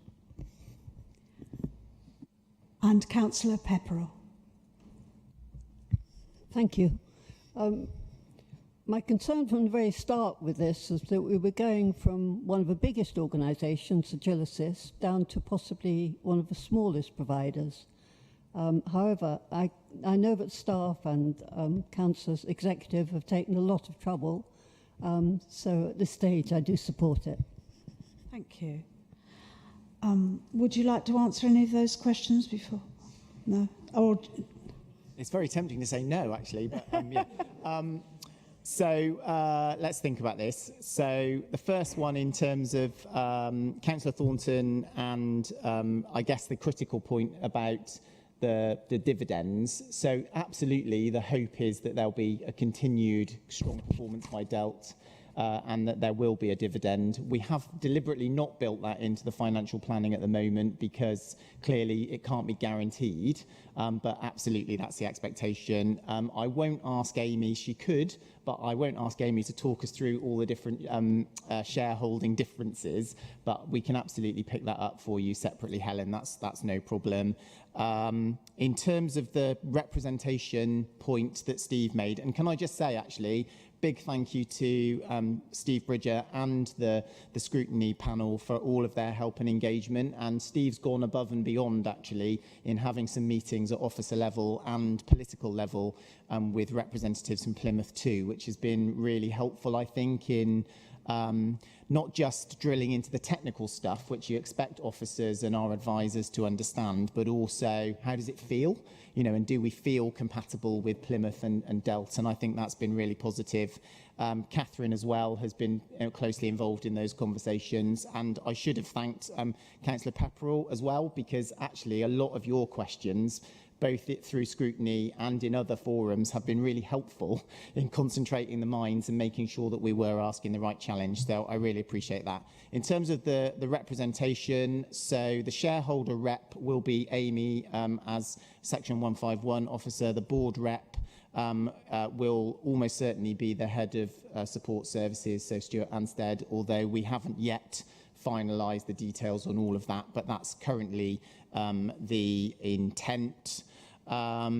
You also asked about the voting rights. So yes, equal voting rights on the Class A shares because we're effectively coming in as an equal partner. So that's positive. And then just on the green commitment point, you know, DELT were very strong in all of their discussions with us about their commitment to carbon neutrality in their operations and trying to go for green options. So I feel very positive about that. But also the other thing I would say is that unlike some of our previous arrangements, the spec that we choose to stipulate and the challenge that we give to DELT as a provider is not set in ASPIC. We own them. So if we want to set them a different challenge or to challenge them to go further or faster on something, we can. And that's a great opportunity for us to influence it in line with our values. Thank you very much, Mike. I think that's very helpful comments. So as we go to the vote then, who would vote in favour of the recommendations that are before you? And those against? I think that was unanimous, more or less. Any abstentions? Thank you very much. Right, well, we move on now to our next item, number 10, which sadly again comes to Councillor Bell, which is the Winterstoke Road Bridge Replacement Scheme. And luckily, there is money available from the MOD. So it's the acceptance of MOD funding and increase to the capital programme. So, Mike, over to you. Thank you. Again. I mean, can I just say, this is doing my ego no end of good, because we started with bad news on our financial position, and then the chair said, unfortunately, it's Mike again, and now sadly it's Mike again. So I think by the end... Don't take it like that, I'll have reached new lows. No, thanks. So again, actually, I think this is a good news report. This has come before council before. We've got an important piece of infrastructure in the Winterstoke Road Bridge in Weston-super-Mare that needs replacing. For those members not familiar, this is something that was built a long time ago by the Ministry of Defence in World War II. It's stood the test of time, which is a great testament to British military engineering, but unfortunately it has reached the end of its useful life and therefore needs replacing. The recent cost estimates that we've been doing with the contractor have identified that costs are slightly higher, as they are for everything. But the good news is we had a deal with the Ministry of Defence that they were largely covering the costs. So they have given us an additional £13.9 million to cover the shortfall. So this recommendation is just about accepting that money and adding the project to the capital programme so that we can start work in January next year with a view to that being completed by the spring of 2027. Thank you very much. I don't think we're going to have to think very much about it, but is there anyone who would like to comment? Or are we going to... Oh, right, thank you. A very quick comment. I just hope, from our point of view, that highways are aware of the various diversions that will need to be taken in. We look at things like maybe extra double yellows opposite the golf course where the road narrows, because that can be a bottleneck if cars are parked up, and it's going to be important with that infrastructure that it's a main road there and that we get the diversions right. That's all I'm saying, but I'm very much in favour of this happening. Important comments, I think. Thank you. Kieran. This certainly is a good news story. So I certainly welcome that further commitment from the MOD to meet those costs of the bridge. And you're absolutely right. It's an incredibly vital infrastructure. There's 20,000 vehicles effectively that go over that bridge every 24 hours. That's pretty significant.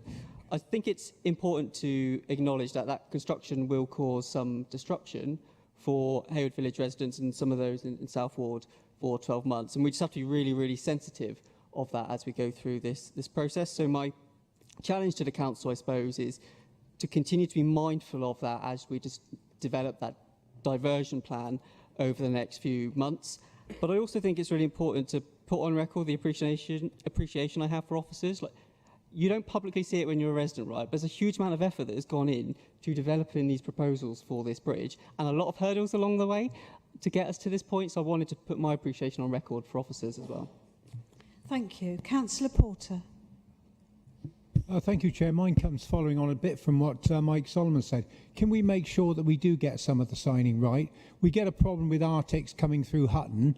We've had this for many years because of the sign isn't adequate by the walnut tree. But last week, in actual fact, an Arctic came into the village, and because the road is blocked there, he had to reverse all the way back to the walnut tree before he could even turn. So there was absolute chaos there. And we've had a few of these Arctics coming through recently. It just doesn't. We've raised it with highways before. We do need a little bit better signing, especially, we're getting it now already, but especially when that bridge is closed for a long time. We'll take this on board, I'm sure. Councillor Caniford. Thank you. And just to add to some of that, thank you, Kieran, for picking that up, and Councillor Thornton and Councillor Bryant. I'd be, you know, as I have a business in an area in town, and I suppose that's an interest, but I have mentioned on several occasions that the residents on the state you represent are desperate to see some form of traffic control so they can get in and out of their homes certainly when the college is in, because it's pretty tough to get out of those junctions normally. So without any controls at all, I think it would be darn impossible. Now, they have said to me then they're not concerned which end they do it, whatever highways officers think is appropriate, but they will need some help to get in and out of their estate. I think we've taken on board. Oh, sorry, Councillor Dorr, I didn't see your hand up. Sorry, I just went up because it came into my head that has there been conversation with like Network Rail and stuff that the bridge will possibly need to be heightened for when they put electric lines through? Has that conversation happened? Yes. Do you? Yeah. Sorry. So I'll take that one first then. Yes, absolutely. And for those that don't know, the bridge goes over a railway line, so the engagement with Network Rail has been critical all the way through. And one of the big challenges, and it alludes to the diversion point actually with this bridge, is that there are really limited windows of opportunity because they don't like closing the railway line. So it's a funny scenario that utilities companies and others can dig up the roads whenever they feel like it. But if you try and apply to close a railway line, it's, you know, you can have 2 days a year and that's your lot. So very, very difficult. So I can absolutely assure you we've had close conversations with Network Rail and about future proofing as well. And it's worth noting this new bridge should be good for 100 years as well. So this is not a temporary intervention, and we will try to deliver improvements to cycling and pedestrian access as part of the work. The diversion point, really important. I think for me, the critical bit with that is also about how it aligns with other works in the wider area, because I think sometimes we're really good at thinking about how we divert traffic for one project. What we're not so hot on is the knock-on effects when work are going on in several locations, and particularly when we've got things like the Banwell bypass underway, some bus improvement works, dare I say, elsewhere in Weston, the Winterstoke Road Bridge. It will be really important to make sure that we have a clear diversion plan in place. So what I will make sure is that we organise an early opportunity for members, local members, to have an opportunity to be briefed on the emerging thinking on that and to put some challenges in, because we do need to get that right. Thank you. So are we ready for the vote? I think we are. Everybody's had their say. So are we going to vote for accepting the MOD funding and the increase to the capital programme? Those in favour? And I think that's carried. Thank you very much indeed. And now we move on to item 11, commissioning plan for the procurement of reactive and planned maintenance and minor works contract and property minor works framework, which I found very difficult to understand. But I did luckily have a briefing on it. So over to Councillor Waite. Ray. Thank you very much. I think it's lovely that this comes at this time in the meeting when Mike needs a break and you all want to be talking in great depth about commissioning plan for procurement of our minor works and things like that. Sounds really exciting, so please bear with me. Members will remember that there was a temporary agreement that John West contractors here in Weston were given a contract for that, which was due to run out in March 2025, and it's now been extended to August 2025. But clearly that was a temporary agreement, and we needed to move on to something a little bit more permanent. So officers have worked very hard looking at what the alternatives were, and it was agreed in the long run that it would be more efficient for us to split the bigger contract into 2 separate ones. So what's proposed here, and I am assuming that everyone has read the document, so I'm not going to go through it in great detail, but what's proposed here is that we will have one maintenance contract for minor works up to 500k.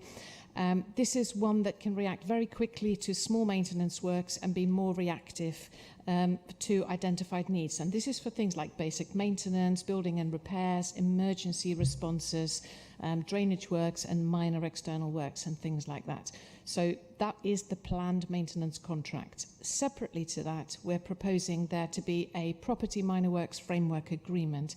And via that agreement, we will select 3 contractors for a 3-year framework programme for minor works which are bigger, up to 4.5 million per annum. There'll be an option to extend that for a 12-month period, and this is for projects that cost between 25,000 and 1.5 million per year.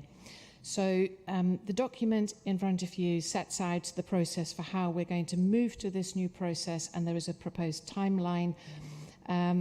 It basically sets out also, and this is one that I did want to highlight, how in designing these new proposals, we've considered the climate and environment emergency, and the proposals here will ensure that the provisions will support our push towards net zero through a local supply, which is an exciting thing, and it means that we can work more closely with local suppliers and therefore do some of what we sometimes like to call, community wealth building.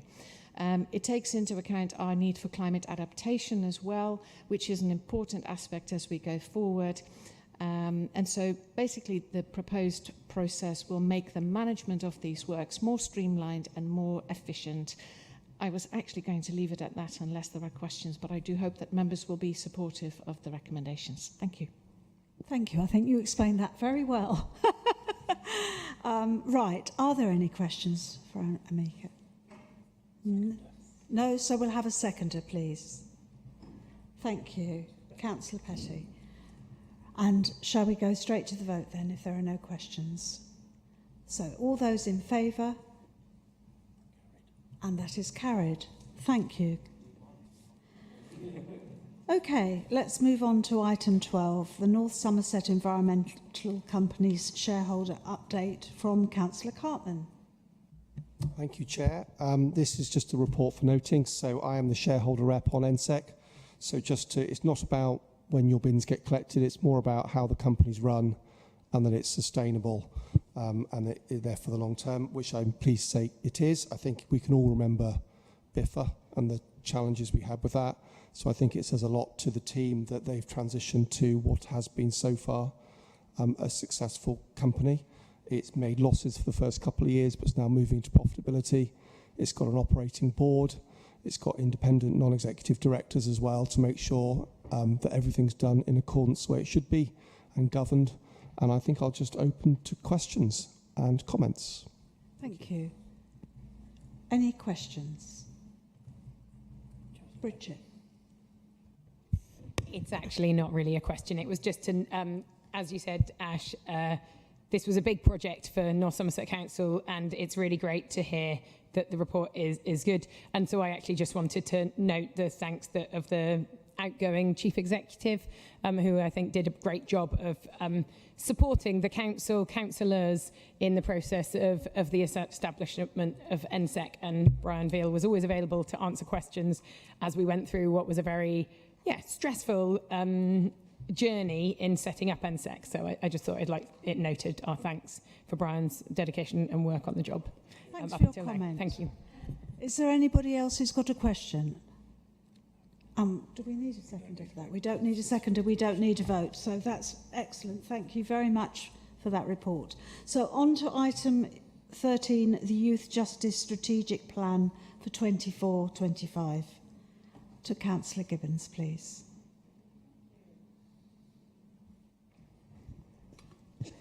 So is that working? Yes. Basically, First of all, I would like to welcome, and he's seated over there, our new head of Youth Justice, Michael O'Connor, who, of course, together with Claire Shields and Jane Anstis, are instrumental in producing this report, which I know from questions that we've had that you've largely all read and inwardly digested. So our North Somerset Youth Justice Plan is the plan that outlines our strategies and initiatives aimed at preventing youth crime and providing effective rehabilitation for young offenders. These are strategies that target at-risk youth to prevent offending and targeting the offending behaviour, but above all, us understanding the root causes of youth crime in North Somerset and addressing them with tailored intervention programmes. And we work collaboratively with local agencies, schools, community organisations to try and create a supportive environment for the young people involved. I'm particularly pleased in this plan to notice that we are using the child-first approach to youth justice, which emphasises treating young offenders not just as criminals, but as children who have the potential to grow and change, and by integrating the principles of child development, rights and welfare into the youth justice system, we are recognising that children and young people aren't just mini adults. They have unique needs that must be addressed in the context of their age, their maturity, personal circumstances, which are all fundamental to the different interventions we use. We prioritise rehabilitation by looking at all the underlying factors that contribute to the behaviour. That could be trauma, family issues, socioeconomic challenges, and rather than just administering punitive measures, we promote restorative practices that allow young people to understand the impact of their actions and take responsibility, whilst always providing the victims with a voice. So, by encouraging supportive interventions that involve families, schools and communities, and maybe mental health support and education, we hope to offer young people the background, the skills and the training to build a positive future, and to get them to feel that even though they may have had a bad patch and they've offended, they have the support to go on, turn their lives around and become a really valuable member of society.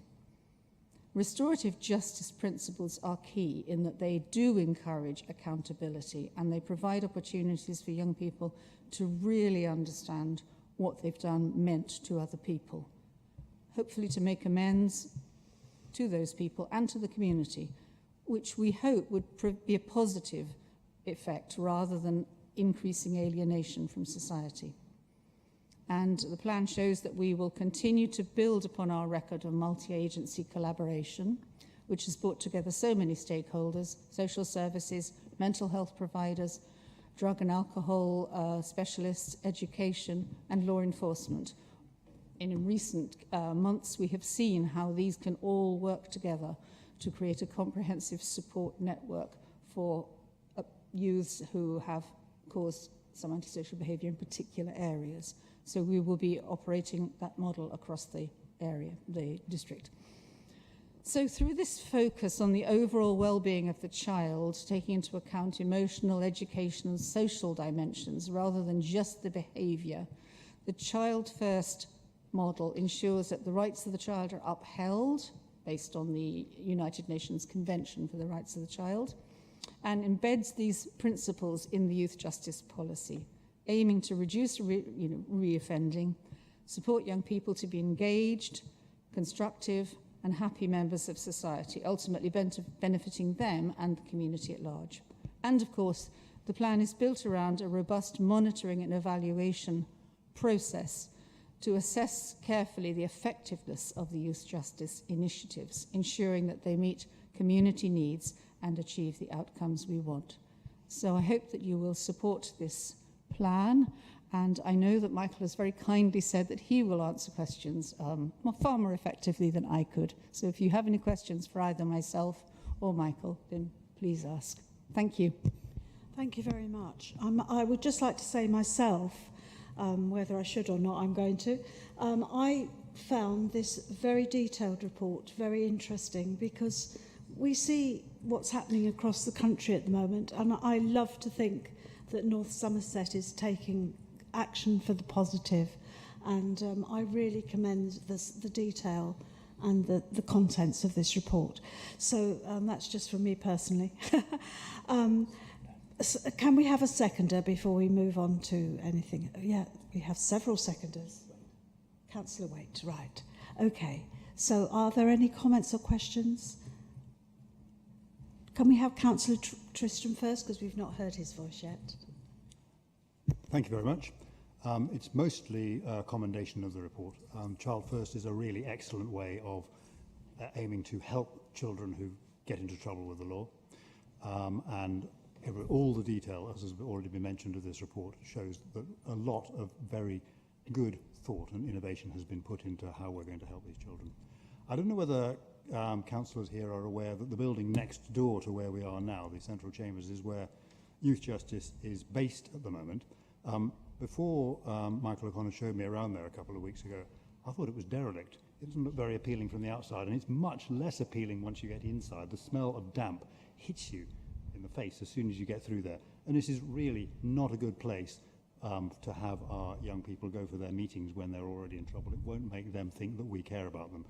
Michael has lots of extremely good plans for dealing with that building, and we're also aware that they might start with it gets condemned. But so I ask members to be helpful when these come back to us to make decisions about, and also perhaps imaginative in what we can do to help him make the best of that facility as well as the whole plan. Thank you. Thank you for that, Chair. I was just going to say very quickly, I think that we could have maybe invite members to help paint or do all sorts of things that would be cost neutral. Oh, thank you, Catherine. Councillor Charles. I too would like to commend this report, but also I was reading earlier today some facts about prevention as well, and particularly since we've had a debate about finances and services that councils used to offer. Just an interesting fact for members, that it costs 4 times more for a young person to enter the criminal justice system, £200,000 by the age of 16, than it does for them to avoid it through youth work provision, less than £50,000. That's from a report from the National Youth Agency. And I also wonder as well, you can tell a lot, they say you can tell a lot about a country by the way it treats its children. And whether that cut in youth service provision is not only terrible when it comes to things like youth crime and dealing and prevention of youth crime, but also it's not even cost effective either. One of the other things I want to add as well is the idea of perception. A lot of youth crime is youth on youth crime. So public perception of young people is that it's a threat to the wider society. You are one of the sections of society most likely to be a victim of crime if you are aged between 18 to 24. It's actually, an alarming fact, and people don't really address that. And a lot of people who find themselves in the youth criminal justice system are actually people who have been victims of crime themselves. So I just thought I'd raise that. It's not really a question, just an observation. And Councillor Dorr, what would you like to say? I think Caritas has summed up a lot of what I was going to say about the affordability of it for the councillors, that it becomes cheaper to look after children when they grow up if they are better looked after when they were children. If there's any way that we can use this as well to support small capital schemes to encourage local parishes to introduce skate parks and those kind of areas, because these things, while they don't look like they're actively doing anything because it's not a person-on-person, it does increase the mental health of a lot of children. Speaking as someone that was a child about 5 years ago, Still remember. This is probably where I'm best suited to talk, but... Thank you. Well, you've heard our voices, so did you want to add yours? Oh, and then, sorry, Councillor. Oh. So Sorry, I wasn't going to speak, but mentioning the building next door. Thank you, Chair. Mentioning the building next door made me remember that I've only been inside that building once, and that was a teacher, not as a child, by the way. And I can remember it was about 10 years ago, and there was a poster up inside that building that talked about early intervention being the best way to keep children out of there. And I want to know when we're going to start. Because that was 10 years ago, and we still have the same issues now. Early intervention is vital, especially if we're talking about costs, we're talking about the budget, we're talking about overspend here and there and everywhere. And as Caritas has already mentioned, it's better for us financially, it's better for the children mentally, it's better for society if we intervene early, okay? If we get there early. And if we were thinking about that 10 years ago, why wasn't it happening 10 years ago? Why is it still the same case now? But what an effective poster it must have been if you remembered it for 10 years. Right. Oh, sorry, Councillor Clayton, sorry. Yeah, sorry, I wasn't going to say anything, but Councillor Hollands just kind of sparked me into saying something in relation of when we're going to start, because we have started and we have been working for early intervention for a number of years now. Some people will know in this room, others won't, that my day job, I work as a street warden in the town centre here at Weston-super-Mare, and come into contact with a lot of these kids that do cause antisocial behaviour.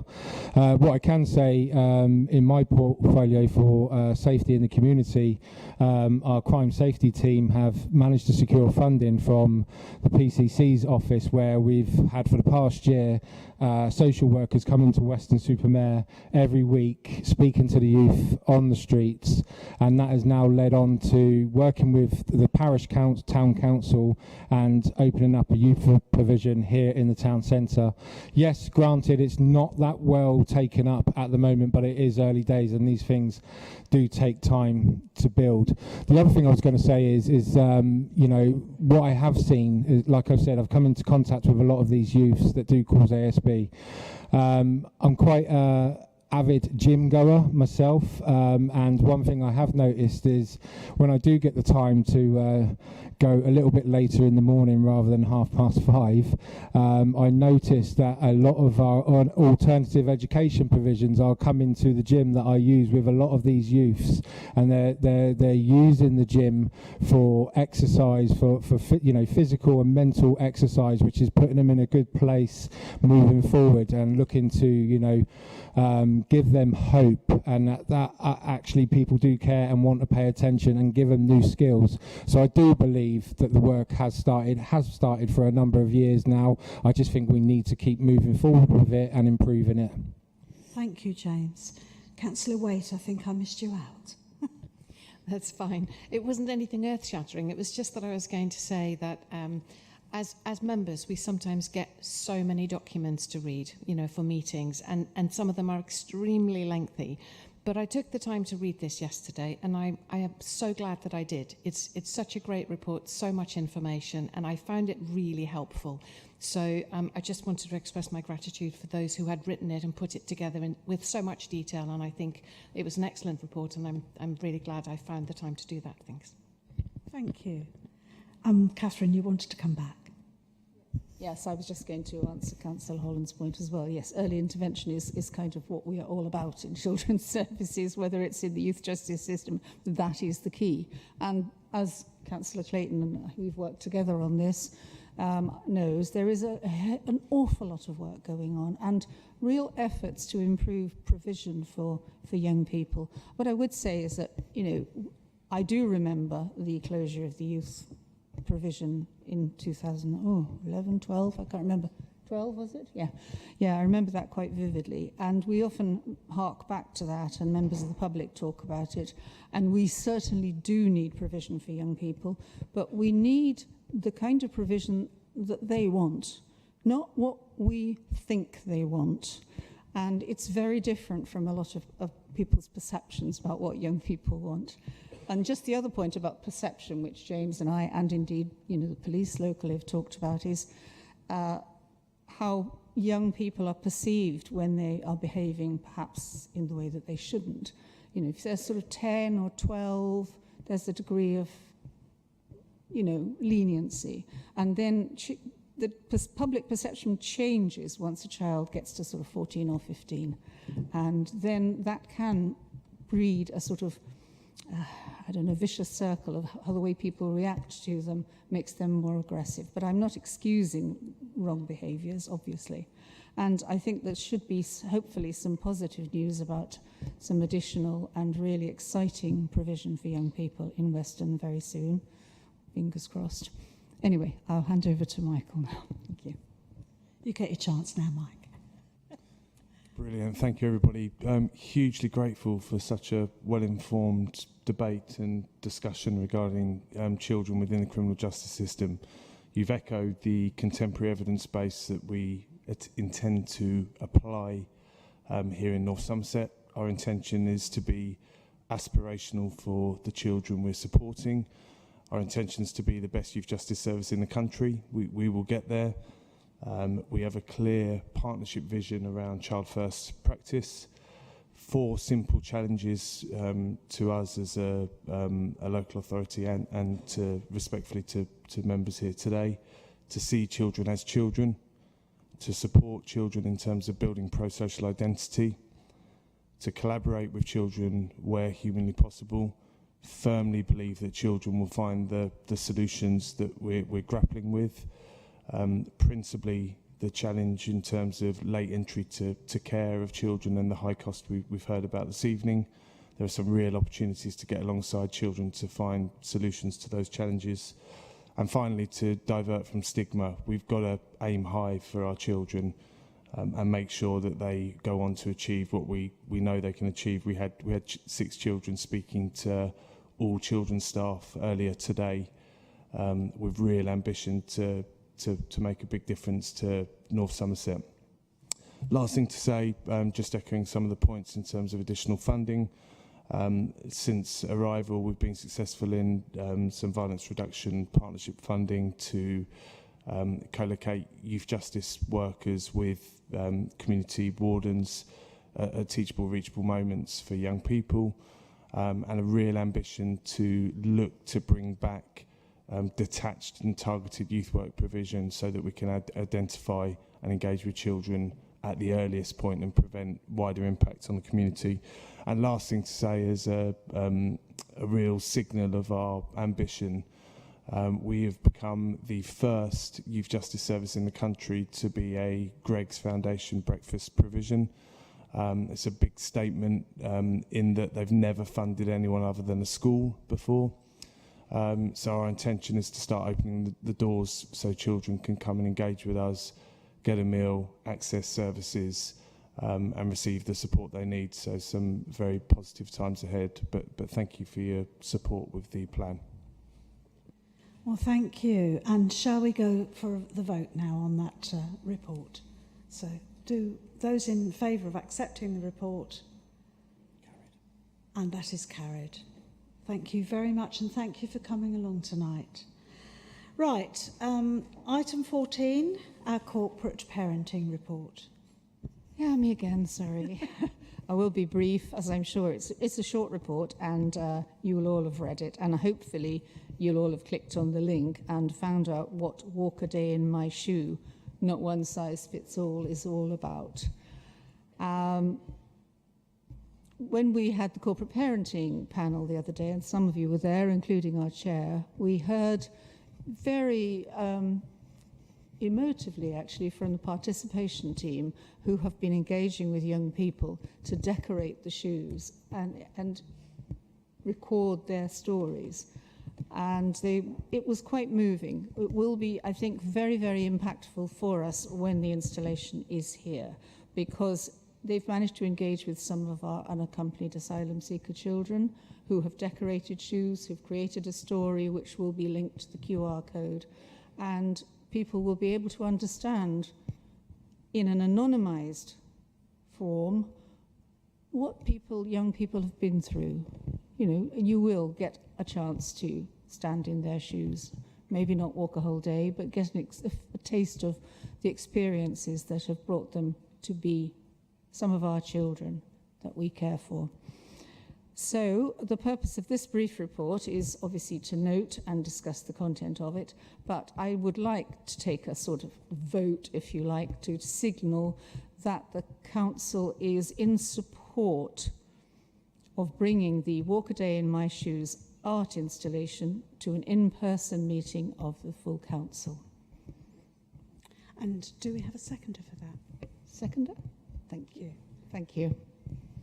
I have to say, you know, a little bit of homework for everybody. What would you put on your shoes if you thought about what you wanted to show you had walked through your life? Because I found it quite an inspirational idea.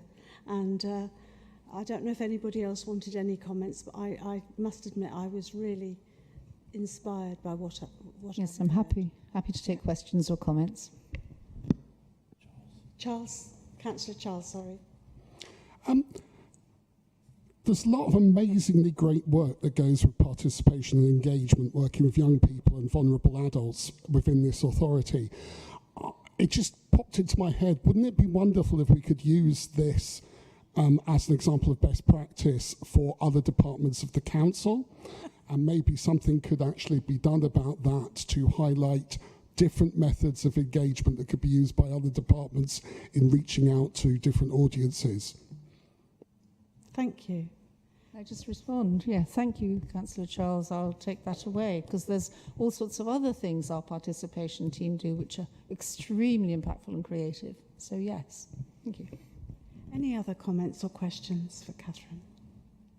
So are we going to vote for having this installation in our council meeting?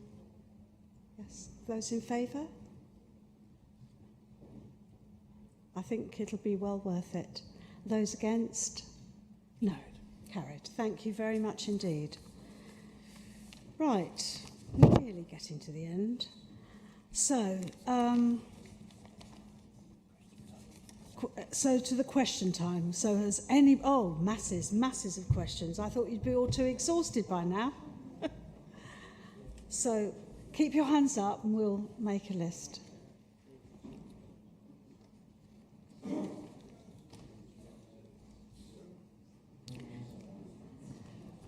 And I understand that one of the questioners, Marcia Pepperell, has got a picture to share as well. So that will be included.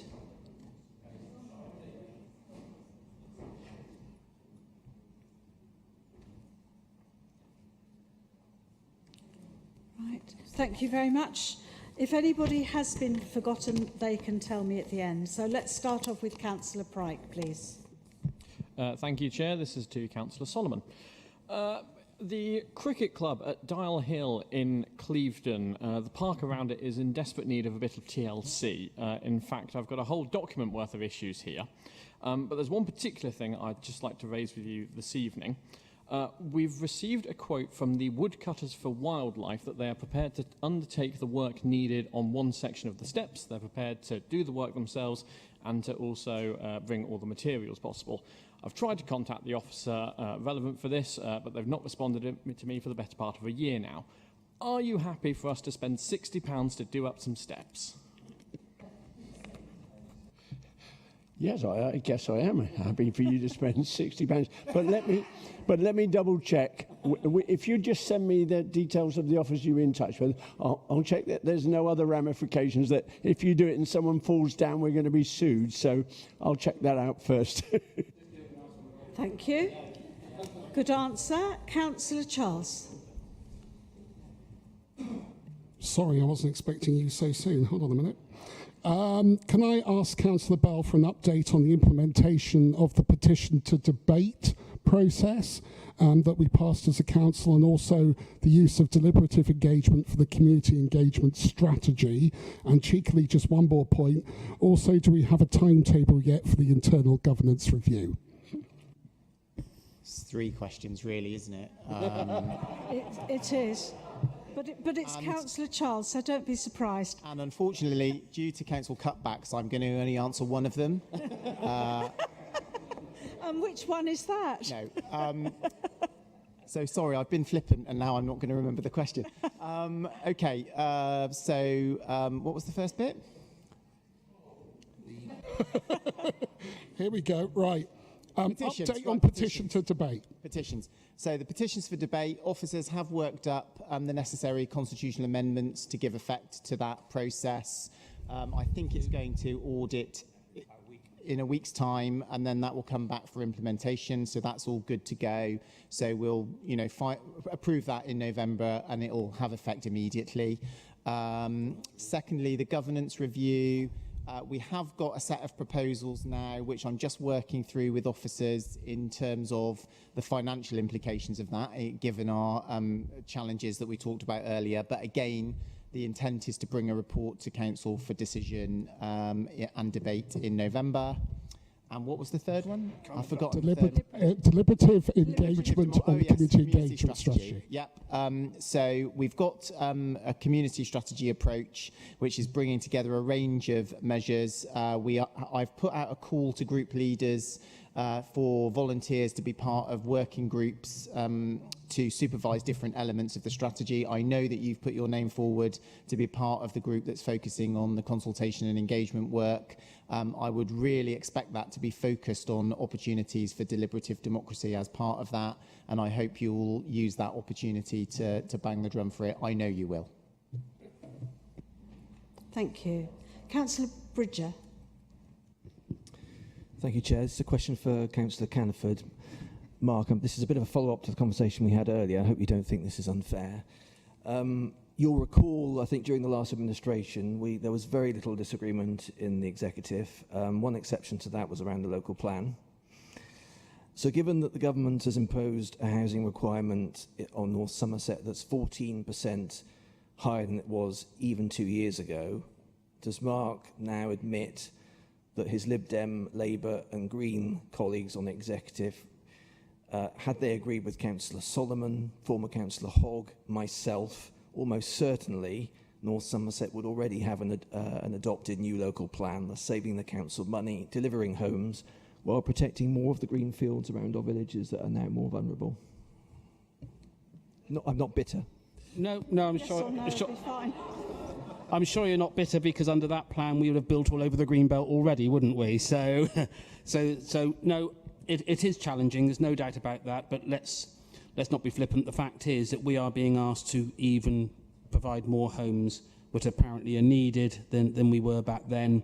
And the government have been very clear that if we weren't meeting those figures, and let's be clear that even if we had adopted that direction, which the executive and council didn't want to adopt, we would now only be just approving it. So we would have been stopped anyway, and we would have had to go back, and we would have had to find the additional housing numbers anyway. But yes, it is disappointing that we begin that level of that challenge which we're currently having to face. Thank you. Happy? Councillor Smith. Thank you, Chair. Firstly, is Councillor Young available via Teams? I haven't seen her. Oh, she is she? Oh, there she is. Yeah, my question is to Councillor Young in this case. Is the rhetoric of the Council's financial strain and investment in highways around the parking management strategy mutually exclusive? I can see you now. Did you hear that, Hannah? Yeah, I did hear. In fact, there have been some changes to the executive portfolios, and I think some people will be aware that I'm not now the lead member for the parking management strategy. I didn't quite, I'm afraid I had a slight internet glitch partway through that question, so I'm happy to take it if I can, but I'd need to hear the end of it again. Yep, it was, is the rhetoric of financial strain and investment in highways around the strategy mutually exclusive? Is it mutually exclusive? No, I mean, no, I don't think it is. I don't know. I'm not entirely sure what you mean by your question, Councillor Smith, but perhaps you could elaborate. Okay, as well, most of the revenue raised by the projected charges would be bound by highways through the Road Traffic Regulations Act. Therefore, to link that to the wider rhetoric of supporting the council's financial position, that would indicate the highways budget would be hollowed out from behind from the transferable funding. I think I've made it clear when we went out to consultation on parking management strategy that the way that finance works for highways is we do get some ring fence pots for certain elements, but actually the cost of providing car parks is not fully covered by the highways maintenance funding that we have a choice essentially to make between, do we deal with potholes on the roads? We know there's not enough funding to be able to deal with all of those, or do we spend that in council car parks dealing with maintenance of those for which we also receive complaints? There's no pot currently to maintain those car parks. We also have all of the officer resource behind the parking function, which includes the management, enforcement, all of the associated elements. In the past, it's been possible to provide some of that by saying, actually, you know, it's an important service. It is an important service to communities, but it is discretionary in that we do not have a statutory requirement to provide car parking services within car parks as a council. Is it the case that the financial situation means that council finances have to be directed first and foremost to statutory services that we have to provide? Yes, they do. And how do we cover things that were previously discretionary? That's a question that we have to find other answers for. And part of the answer to that is to charge for discretionary services, which was part of the rationale around the consultation on parking charges. I know we've got more information coming back very shortly to members and to the wider communities on proposals around parking. So we will see more explanation of that in the next month or so. Thank you, Councillor Young. Councillor Pepperell. Thank you.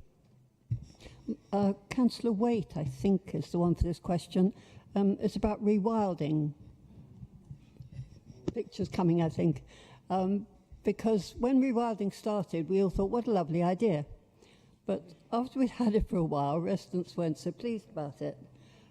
So they said, well, of course, they're just doing it to save money, so they don't have to cut all grass. So when I asked officers about that, they said, no, it's not true. It actually costs us more. So, Councillor Bell, I'm going to be saving you some money if I get my way, because we want to be rid of our rewilding, especially along the roadsides. Now, the Queensway was lovely when it was built. We had grass along the sides. People could walk on the grass or on the pavement, but now it looks like this. It's a terrible mess, and it encourages litter, it encourages ticks, which are picked up by dogs, and it's just a mess. Now we're in St Mark's Road there. No, sorry, St Mark's Road, but alongside Castle Batch. Most of Castle Batch is beautifully cut. Looks lovely, but not by the roadside. Lastly is a picture of what it could look like. No, it's coming, I think. Here we are. Now this part, I believe, is actually still on Queensway and St Mark's Road on the corner, and the grass is cut there, I believe, by the people who run St Mark's Church. And doesn't it look lovely? And please, could we have it all like that? Thank you. Yeah. Thank you.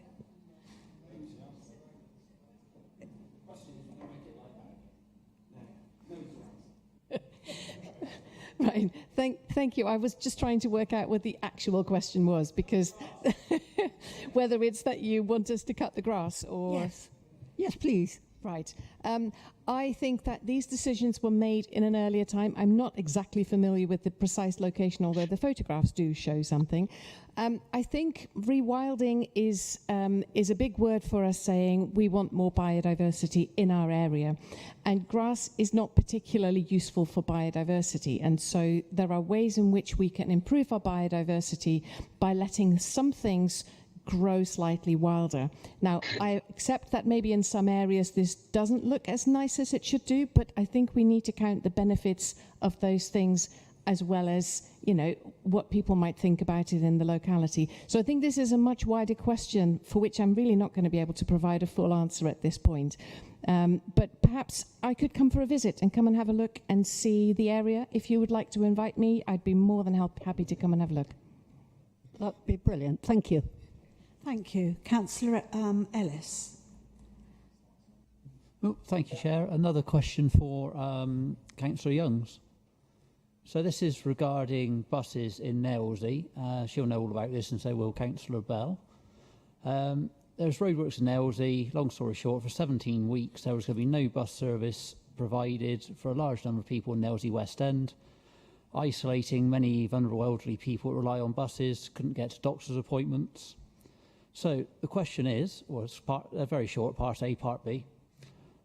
Why were the council prepared to leave vulnerable people isolated with no buses in the West End, as the council knew there were going to be no buses for 17 weeks, but yet nothing was done?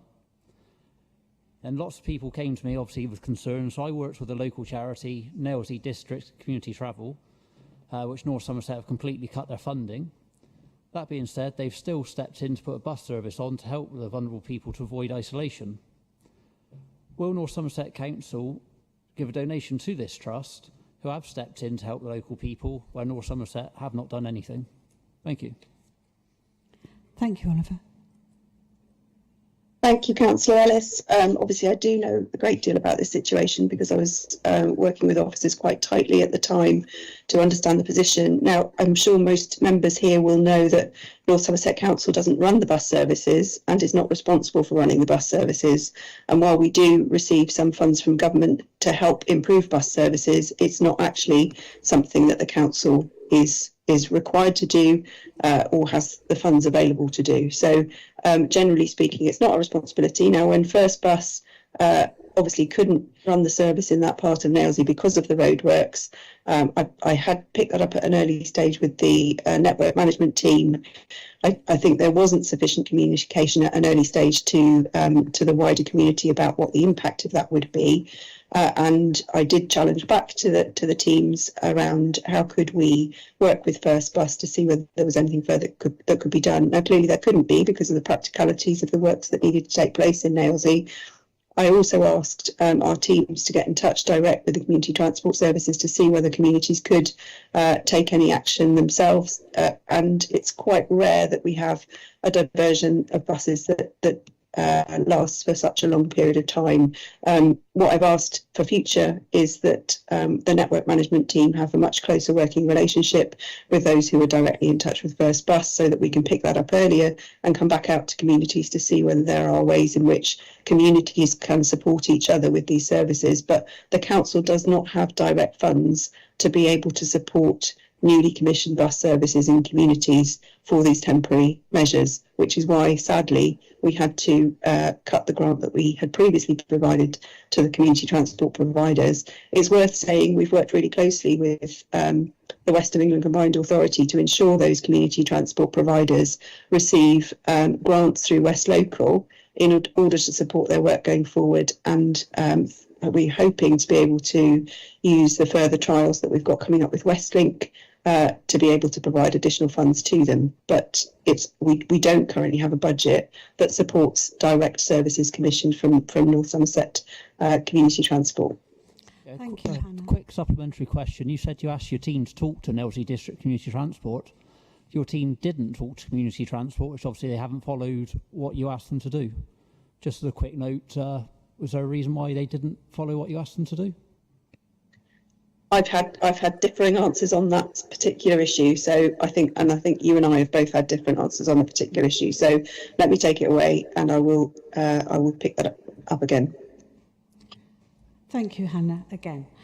Councillor Burden. Thank you, Madam Chairman. The question is to Councillor Bell, the Leader of the Council. Can I openingly agree with the comment he made earlier that the vast majority of officers in North Somerset and vast work extremely hard for the benefit of the people, and the systems people are expected to use work well for the vast majority of cases. However, in the light of an email you sent round to councillors about using existing systems and not contacting officers, can I please outline a case that came to me last month and ask for his advice as to how the matter is solved? A constituent of mine raised what he considered a road safety issue with me on the 18th of August this year, and he had taken it through the council systems and been given the answer by an officer, best you contact your local councillor. Right, at that point, I thought I know a few officers here, so I sent an email off to one of them asking very politely, if you're not the right person to deal with this, can you please pass it on to who should? I got an out-of-office reply. And the out-of-office reply very helpfully passed me on to another officer. And I sent the same courteous email pointing out, can I have some advice, please? No comment, out of office reply. At which point, and this we're talking about 9:30 on the 19th, I emailed a deputy director with the same comment. Heard nothing until the afternoon, when a very helpful assistant to the deputy director pointed out that the deputy director was on leave, out of the office, and she had referred the matter to the council's email service, highways, emergency, and somebody will get back to me on it. I've heard nothing. Please help. Can you help? Okay, so yes, I mean, obviously, if you would like to escalate the matter to me, I will ensure that you get a response. In terms of the wider point that you're making, I mean, actually, the case that you gave an example of is why we're trying to use the customer contact centre to manage member inquiries, because absolutely a poor experience is emailing who you think is responsible and then finding they're either out of office or not responsible and going around the houses, when what we really want is a one-stop shop. But what I would also say is this is a new process that we've set up, and it's not going to work in every example. So please do pass back feedback to us so that we can work with customer services to improve the experience. Nothing that we're doing is about trying to prevent members from having contact with officers, but what we are trying to do is manage workloads appropriately and make sure that members and residents get the responses that they deserve and that they need. Thank Chairman, you. Oh, Chairman, supplementary. I really should have read this to them. The answer I got from the PA to the Assistant Director was, I forwarded your email to the Highways Ops generic email address for a response, as this email account is monitored by more than one person, so hopefully you will receive a reply soon. That was a month ago, Chairman, and it was raised with me initially as a safety issue. There has to be a way of cutting through this, what my constituents call garbage. I completely agree with you, and if you were given that assurance that you were going to get a response, you should have got a response. You know, there's no two ways about that, and I'm sorry that that didn't happen. But I would just reiterate that the most, as was set out in my email that I sent round to members in August, the most effective way of reporting issues is to use the web portals that are available, because they do reach the right people and they are monitored. And if you can send inquiries that are intended for officers about casework issues through to customer services, that will ensure that, again, that is monitored and followed up. I've had very good experiences, I have to say, and when officers haven't replied, customer services have chased them up to make sure they do. I'm not saying it's going to be a perfect system, but that is exactly the kind of scenario that we're trying to tackle through this approach. So please, I would encourage all colleagues, give it a try, and if there are problems, please do report them to me. Thank you again. Councillor Keating. Thank you, Chair. A question for Councillor Waite, please. Would the member please commit to engaging with NSEC to ensure that their drivers have the necessary training and skills to access small and narrow lanes, so we can avoid a situation such as one of my residents has faced, in which her black bins have not been collected for the last 5 months because the driver simply refuses to engage with a narrow laneway? Thank you. Absolutely, yes, I will. Thank you. Nice quick answer. Councillor Connolly. My question's to Councillor Jenna Ho-Maris. The English Housing Survey estimates that about 23% of private rented homes in England don't meet the decent home standard. And last year there was some discussion about exploring whether landlord licensing is a scheme that potentially be brought forward at certain areas of North Somerset. I'd welcome an update, really, if you can tell us as council kind of where we're at with that. Thank you very much, Councillor Connolly, for your question. Bearing in mind that the Renters Reform Bill is finally making its way through national government, so hopefully that will come to address some of the issues in terms of the private rental sector housing standards.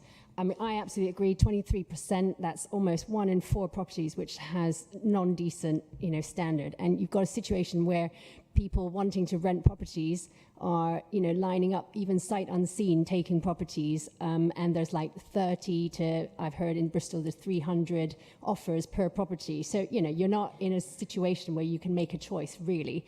You just get what you've ticked the box for, and that's sometimes very, completely shocking. So, I would say that, we're absolutely committed to ensuring we have good housing standards in our area. We know that poor quality housing affects physical and mental health of residents and their quality of life. We've got officers who work really hard to ensure that the rented housing is of good quality, meets people's needs.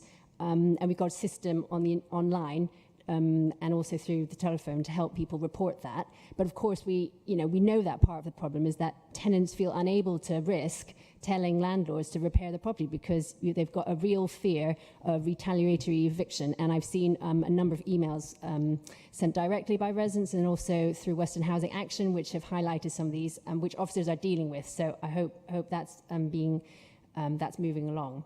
So in order to better understand what we can do, we have been talking about landlord licensing in previous years, and I know it was on a number of councillors' manifestos, so it is definitely in our sights. But we are doing a Adult Services Housing Policy and Scrutiny Panel. It's the ASH panel's inquiry day. It's on the 17th of October, and it is looking at property conditions in the private rented sector. The panel is about, it's not coming to any foregone conclusions, but it's about hearing testimony from officers in the council, local housing providers, community and voluntary sectors, and also a number of experts from different universities, academics, about what they can advise us in this situation, given that we have a number of other constraints, including, of course, financial that we've heard about all evening. So again, there's no preconceived ideas. We want open conversation to explore, and you are very welcome to attend the event. Just lastly, I just want to refer to a paper I read and I've shared with officers. It's from 2019, and it is about an independent review of the use and effectiveness of selective licensing. It's from the Ministry of Housing, Communities and Levelling Up. And that looks at its evidence-based policy, which is what we want, and it's looking at research from 40 plus councils over the years. And it clearly states that councils have found discretionary licensing is effective to improve housing conditions. But the way that it works, and it explains it in great detail, it's because the schemes increase council and landlord and tenant engagement. It allows councils to proactively inspect and helps identify criminal landlords who are less likely to get licensed. So a lot of it is about engagement. And it's about what are the other things that a council can do, together with national renters reform bill, whatever comes through there, and maybe a selective licensing and other sort of input to help residents. So I really welcome your question. I welcome your attendance and anyone else who is interested to join. The chair is Councillor Thomas, yeah, thank you very much. Thank you. And I think that ends the questions. I think we've actually covered a real variety, so I think it's been very, very helpful. Okay, so do we have any reports on joint arrangements and external organisations and questions rising? No. Do we have any petitions to be presented? Do we have some announcements? Well, I'm going to make a little bit of an announcement, and that is that I attended on your behalf the opening, the 20th anniversary celebration of the campus. And I would like to really commend everybody that welcomed me there, that joined me there. Catherine was there, Hugh was there, Martin was there. It was a very, very lovely occasion. It's a great place. I learnt a lot by going. And I would also like to thank everybody who has been so helpful in helping me become the chair for tonight, dealing with all the things. There was a lot for me to learn. It's not a position that I ever thought I would be sitting in, and I'd like to thank each and every one of you. You've all behaved very well tonight, actually. So thank you very much indeed. I've almost enjoyed it, but I can't say wholeheartedly. So thank you for that. Leaders, have you got any announcements? No, thank you. Oh, what a surprise. And Chief Executive, Joe. Thank you. I just wanted to add to Councillor Petty's thanks regarding Brian Veal, who stood down as our Managing Director of our NSEC Waste Company. Brian has been integral to the journey of the waste company that we set up a number of years ago. His passion and his dedication really grew the company into the thriving business it currently is. And we wish him well in his future. I'm delighted to say that his deputy, Stuart Jellings, is acting up as the interim director as we work with the company through the recruitment process. It is their recruitment process, but they're happy for us to support them in that, and ultimately the appointment is a reserved matter for the council as shareholder, for the shareholder. As opposed to the council, but the appointed shareholder. So I just wanted to reassure you about business as usual, but formally thank Brian for all his hard work and commitment over the years that he's worked here in North Somerset with us. Thank you, Jo. And is there any urgent business that's permitted? None. So I wish you all a safe journey home and thank you again. Bye, everyone.